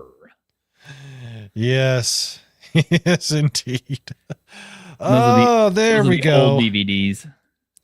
Those are old box sets. I wouldn't buy those. Get the Blu-ray one, man. It's all one box. $89. Yeah, these guys they've been out of print for a very long time, so they're going to be expensive to get. Mm-hmm. And I want to say thank you to Thumb Ugly for the $5 on my side. Thank you so very much. Ride or die is the best trait in a waifu. Tenchi's Ryoko is my favorite. The more loyal girls, the better. Something opie. I think America scored another goal. Ooh, yes. Well, Thumb Ugly, we got to do it for you. We got to do it. Yep. Give me just a second here. Let me see what I can find. Ryoko. Yes, we love our Ryoko. Which one will be the Ryoko for the day? Oh, let's see here. I wish I could play a Tenchi Muyo clip, but even trying to do some of they're a little harder to get away with, unfortunately. Really? Let's see. I I didn't think they were so litigious, but oh, if you ever try to play the opener, yeah, it's a worldwide smackdown. And that song is so good. It is. This is an excellent background. If you do not have this for your background, you're missing out. Because it's Ryoko with Ryo-Oki. Ryo-Oki. I love Ryo-Oki. Let's see what else we got. Oh. Ha ha ha ha ha ha. Now that's the Ryoko that I adore. The over the top space pirate queen. You know, I'm just gonna say this, but back when Pioneer was doing anime, oh man, it's one of the few companies that I didn't mind watching the dubs because the English voice actors were actually really pretty good. Yes, they were. Yes, they were. Matter of fact, I saw El Hazard, which is like probably my second or third favorite anime ever made. Mm-hmm. And I saw it in English dub first. And let me tell you what, Brandon, by the time that we got to the ending of it, because we had to wait for it to be released over months. So every time we got a new tape, we would just throw it in and quickly watch it. But we got to that fourth tape at the ending episode. Brandon, I shit you not. There were 3 grown men clustered around this tiny little screen watching this VHS tape.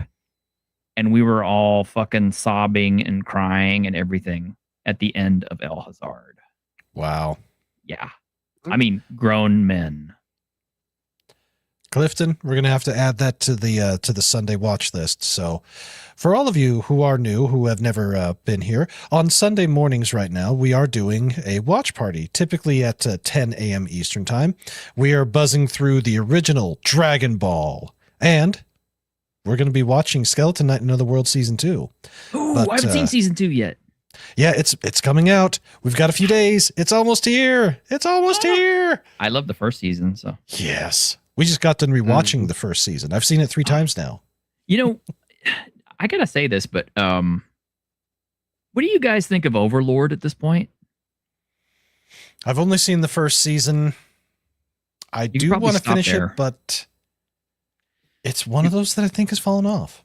I mean, I stuck with it all the way up to season 3, and then I dropped at season 3 because it was getting more and more ridiculous. It's just like, there's no stakes.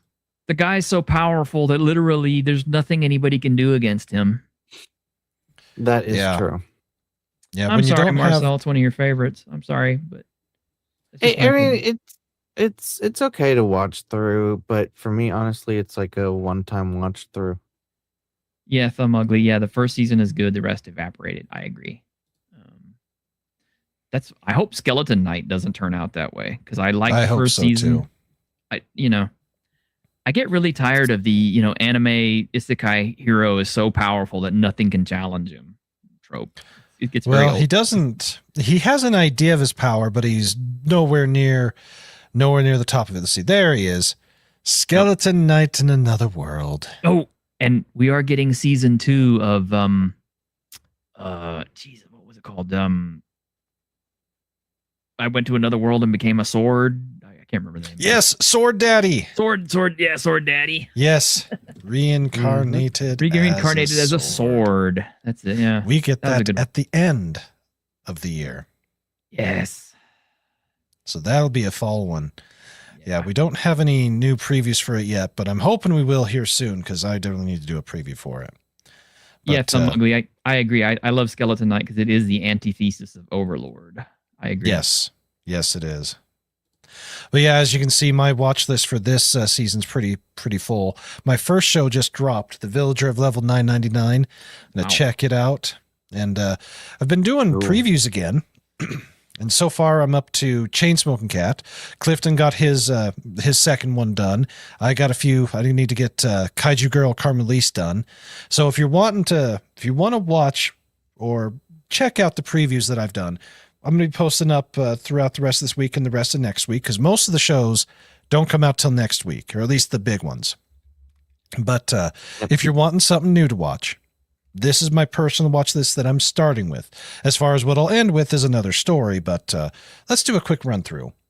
So, returning from the spring, the drops of God.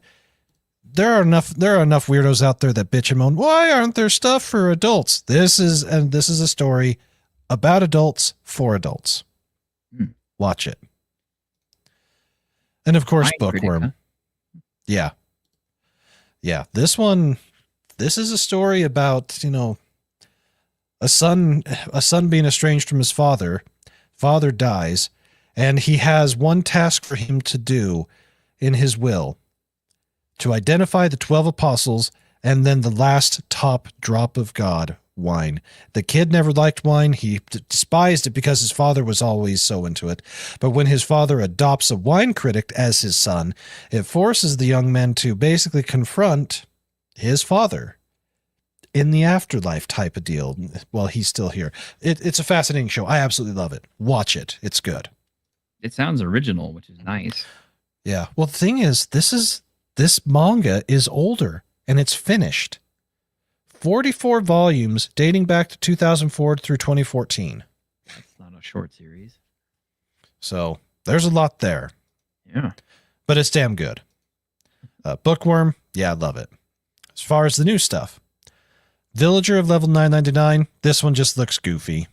This will probably one I'll watch, and I'll probably drop because there's a ton of them that are kind of like it. But we have another Arnold clone who wears pink. Did you? I started watching. It was like the Unwanted Undead Adventurer. Yes, that's a good one.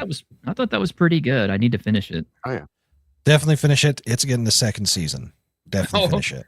Look at Arno dropping a huge mega bomb. GTO, the great teacher Onizuka. Like damn, Arno goes with the nuclear option. Bosnia got a yellow card. Yeah, GTO is a good one. Let's see. This one, I was not prepared for how good it looked. You want to talk about the way to use modern animation techniques to its fullest. At least in the preview, this one's it.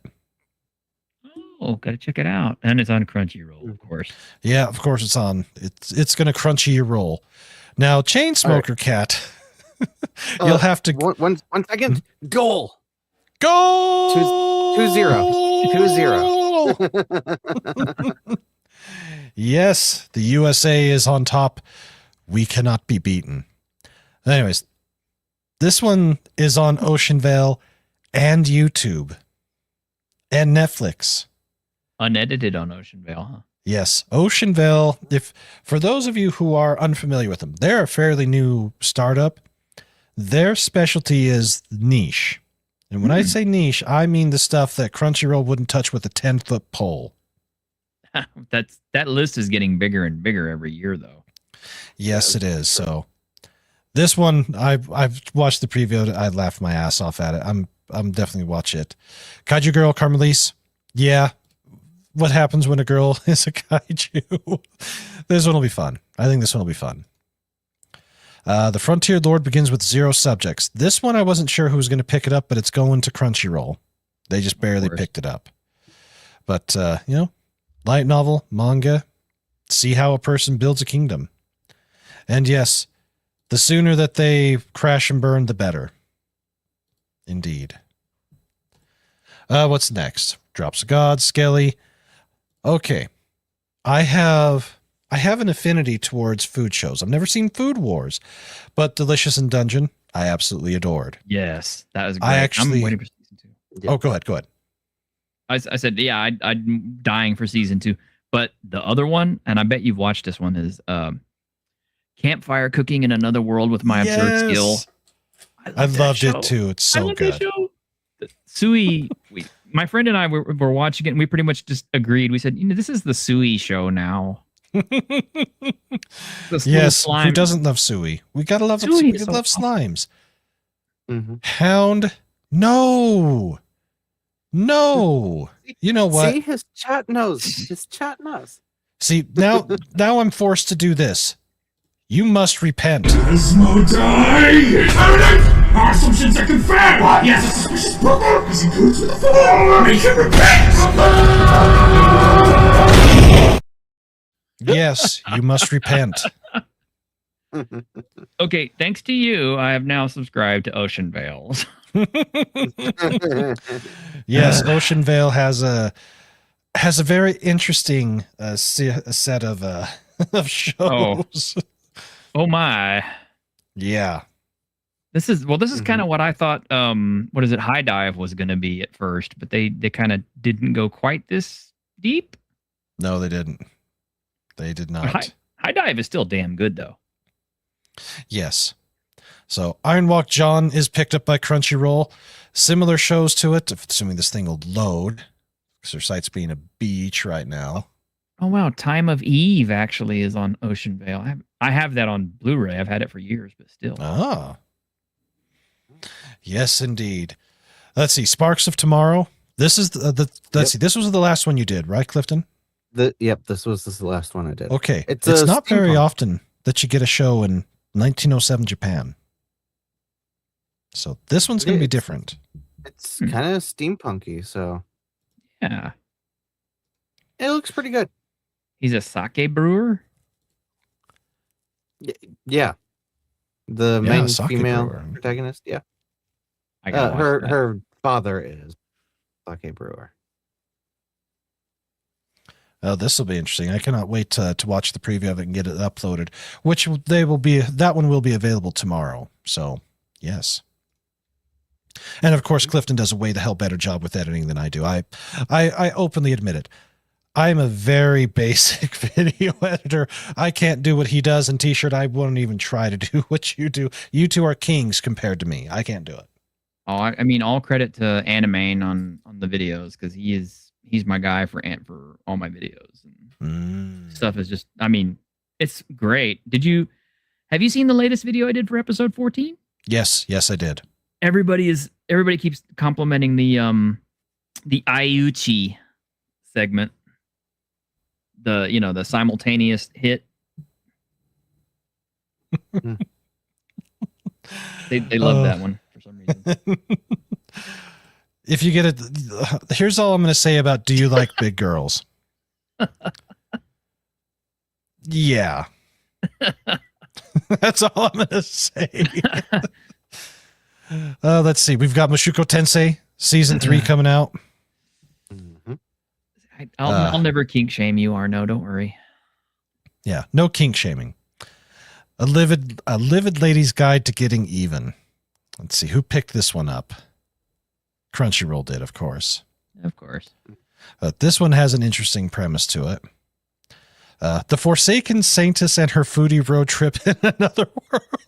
More food. Gotta love the food. That doesn't sound bad. No, it doesn't sound bad. I gotta keep going through the previews and get to them and check them out, because I've on purpose have not watched any of these previews, with the exception of Ghost in the Shell, because it's Ghost in the Shell. Of course, I'm going to watch it. Yeah. Forsaken is one that I'm doing the preview on. That you're working on? Okay. Yeah. Let's see. Young ladies don't play fighting games.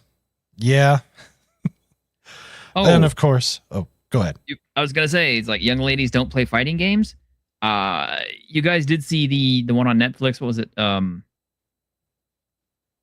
Up Girl. I remember it, but I didn't watch it. Oh my! That is a love letter to 80s fighting video games and 90s fighting video games. That's a must watch if you're as old as me, which I hate to say that, but Big Girls is great to bounce with the other two. So. Yes, indeed. High Score Girl. Yeah. High Score Girl. That's it. Yes, High Score Girl. Ah. Yeah, I bet you did, Dennis.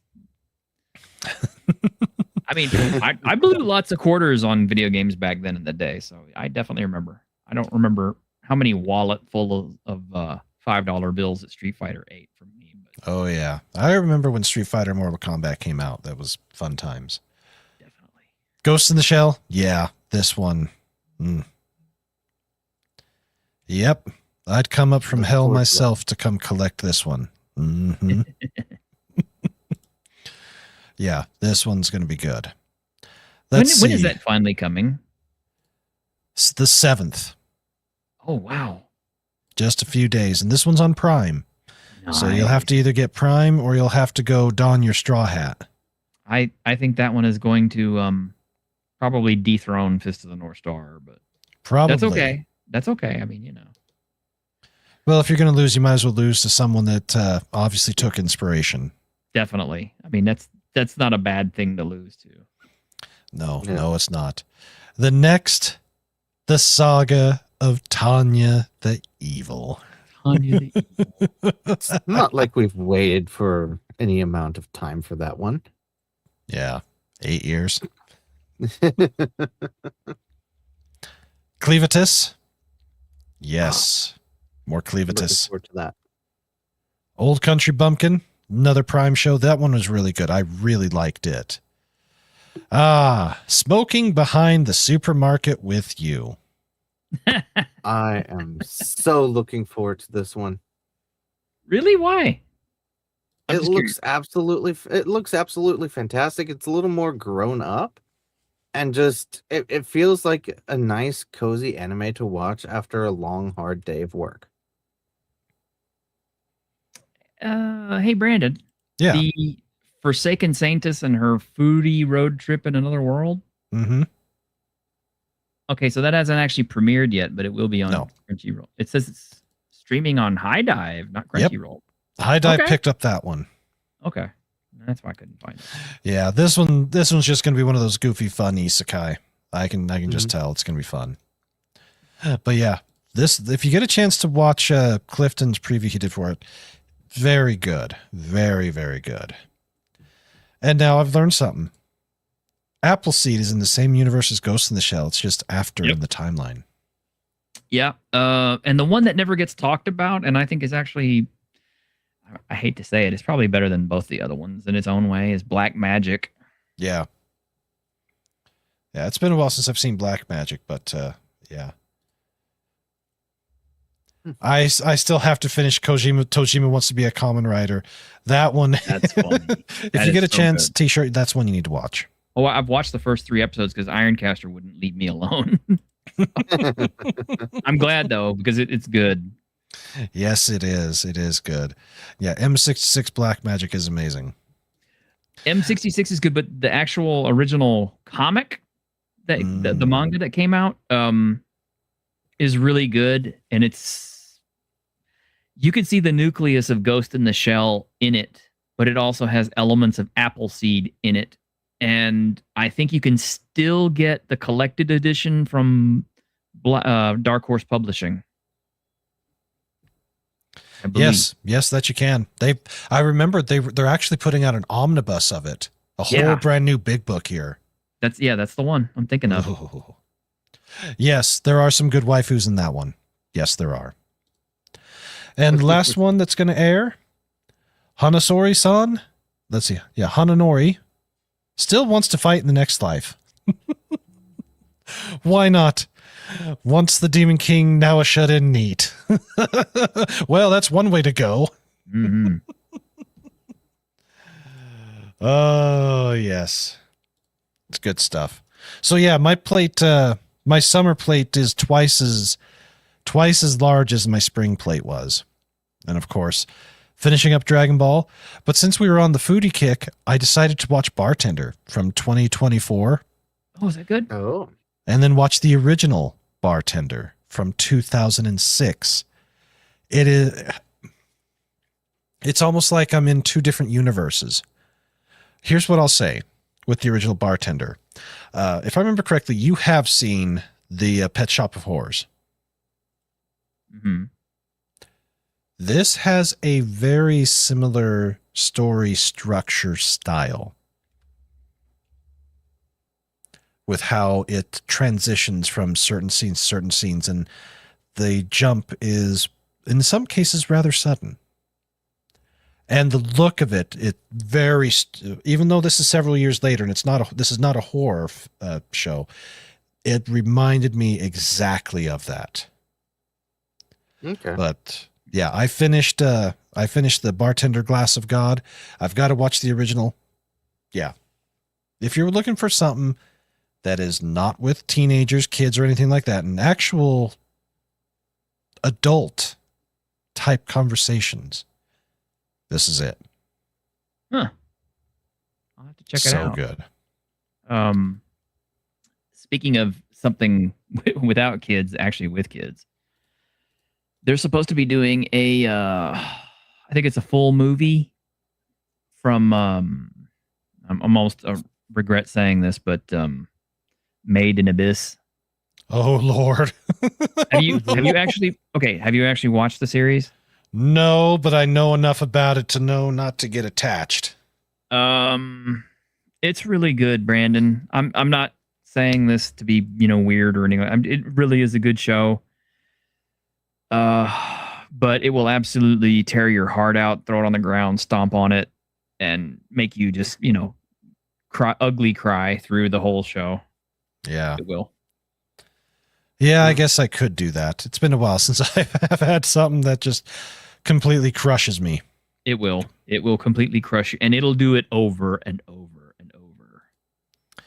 Yeah. And as you can see here, I've got a few others I still need to finish. I still need to finish Sentenced to be a Hero. From this past season, Warrior Princess Barbaric King. That one's fun. ReZero. I've only watched one episode. Still need to go through Release the Witch.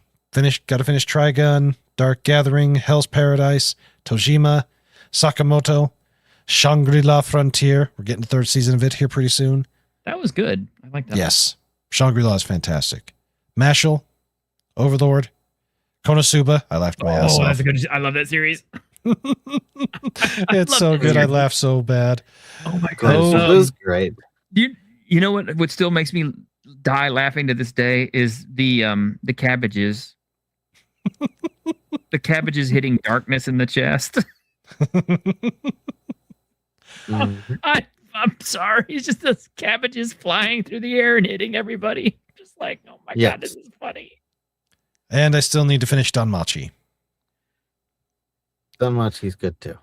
Yeah, but looking at my overall, let's take a look here. It's been a while since I've looked at the overall list. So if this thing will ever load up here. Come on. Come on, damn it. Well, that just shows you how much I've done. It takes forever to load. It must be huge. It's huge. That's what she said. There we go. All right.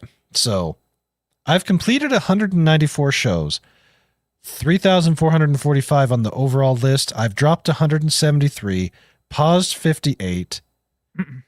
And the 70s list is put together. And actually, this next week, we're going to start focusing on the official Anime Guy top 10 must-haves of the 70s. So t-shirt. From the 70s. Lupin the Third. The Legiverse. So all of the Galaxy Express, Captain Harlock, all of it. Gotcha Man. Devilman. Cutie Honey. Oh, I love Cutie Honey. Monziga Z. Oh shit, that's a good one too. The Battleship Yamato. Man, now come on. Tomorrow's Joe. Heidi. Mobile Suit Gundam. Oh, come on now. What am I missing? From that era? From the 70s specifically. Sounds like you've got all the big ones right there. Those are all the ones that I remember. Keep in mind, I didn't get serious about anime until like the 80s. But oh yes, we'll have you back for the 80s because that's going to take forever to try and distill down to a 10 best with maybe 5 honorable mentions. That's going to be hard to do. Yeah, there's a whole bunch of them you hadn't ever even seen before, and I'm just kind of like, yeah. I was lucky because I used to work at a gaming store where we had videos and video games and role-playing games and stuff.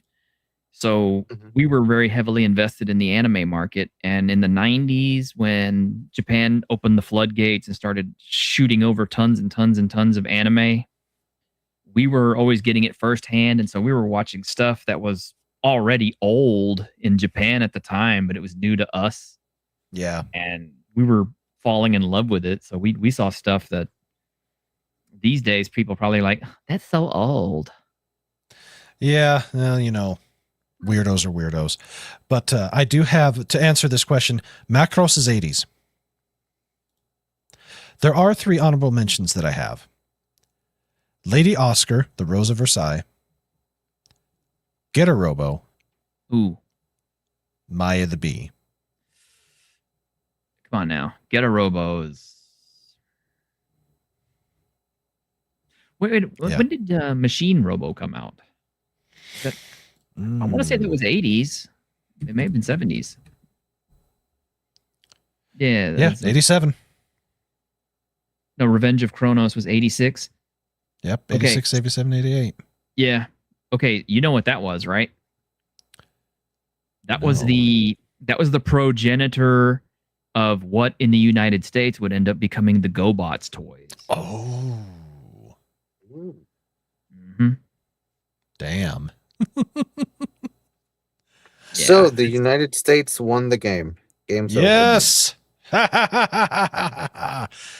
Happy birthday, America, you filthy animals. We love America. Yay. Oh, yes. We are all Americans. We love America.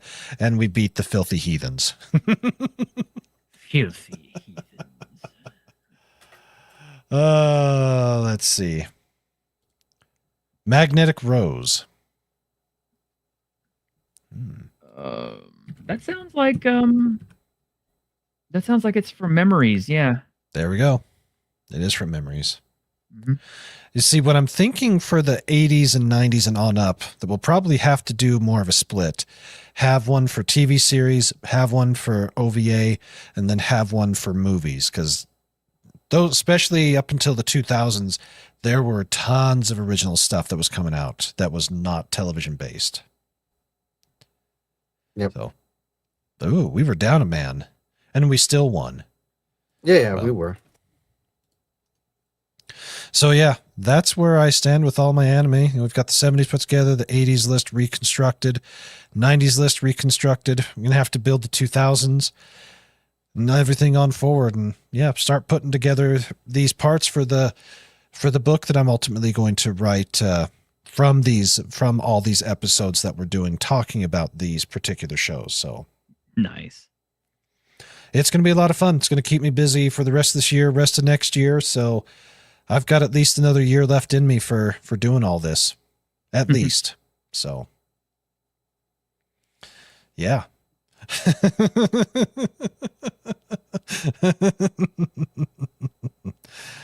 We beat the heathens. So yeah, lots of good stuff coming up. Lots of stuff from the past. The biggest thing is to respect the past, love the present, enjoy the future. There's always something for everyone out there, especially in anime. And remember, there's no exclusivity with anime. You don't have to just like one version over the other and hate the other. You can like both. Everybody loves what they love. Absolutely. So, yeah. Any other things or that you wanted to show from Fist of the North Star? We covered everything. I think we've covered pretty much everything. I mean, that's all the real Fist of the North Star news I have, other than the fact that, despite the fact that the anime has ended for this season, my channel continues to bring essays of the Fist of the North Star characters and the Fist of the North Star universe with questions such as, who will succeed Kenshiro? Oh, yes. The succession problem. The succession problem. Why Kenshiro was always going to be the one who was the successor, even though everybody thought for sure that Toki would be the successor. I like to bring a lot of gravitas to the show, to the anime, to the manga, and I like to prove to people that it is more than just a series about a guy walking through the wasteland exploding other people. There is a hell of a lot of depth and a lot of stuff that really hits you on an emotional level on that whole story, and it's my goal to keep bringing it out and showing people that it's a worthy contribution to their lives as far as their interest in it and their enjoyment of it.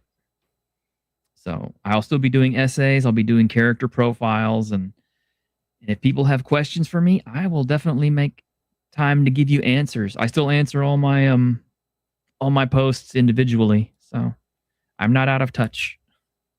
And we just hit 2K subscribers, so yes, finally got above that 2,000. That is awesome.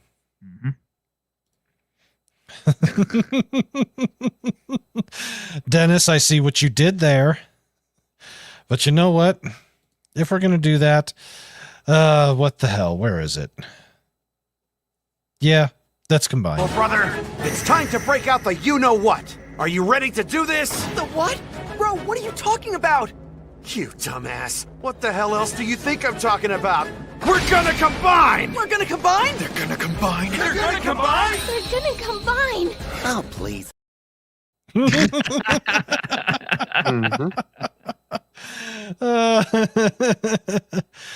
Hokuto no Ken is the name of Fist of the North Star. Hokuto no Ken. Yep. So I did put out which is better, Fist of the North Star or Hokuto no Ken and Fist of the North Star 1. Oh well. Yes indeed. So yeah, that's where we're at. I've got a preview that I need to make. We'll get Clifton's put up for tomorrow. We've got more shorts coming out. Finally getting, since I had the strike, views on the channel went totally south of heaven, basically. What happened? What happened with the strike? I didn't ever hear about this. What was the first one? The first one was from a live stream. I challenged it. They came back and said no, and then they decided to strike the show and took it down. That was fine. I was okay with that.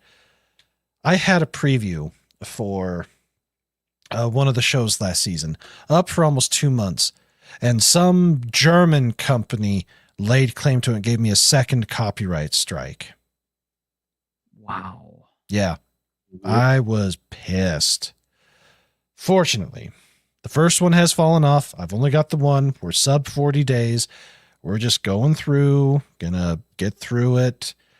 And yeah, since then, pretty much the only thing I've done with the channel is just been game streams and the Saturday stream.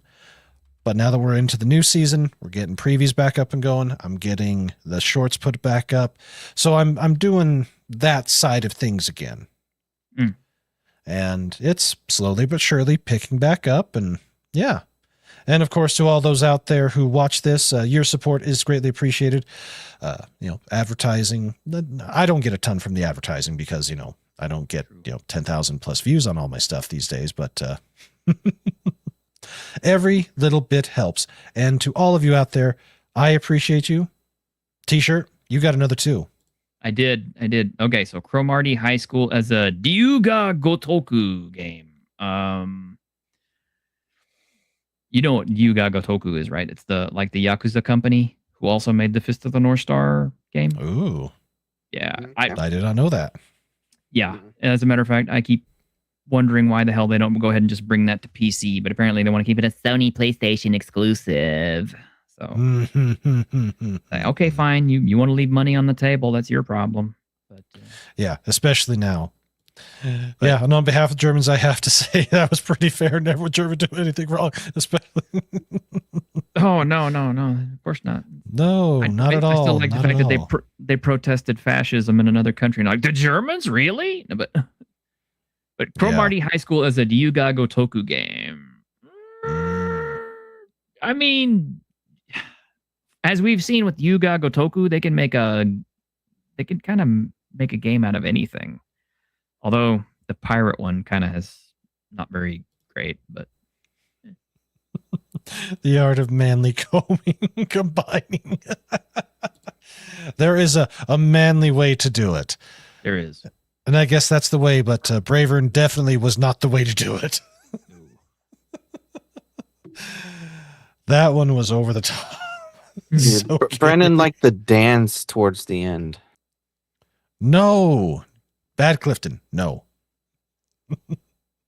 Well, maybe. But you know what? For that other 2, let's do it. It's time to get bludgeoned.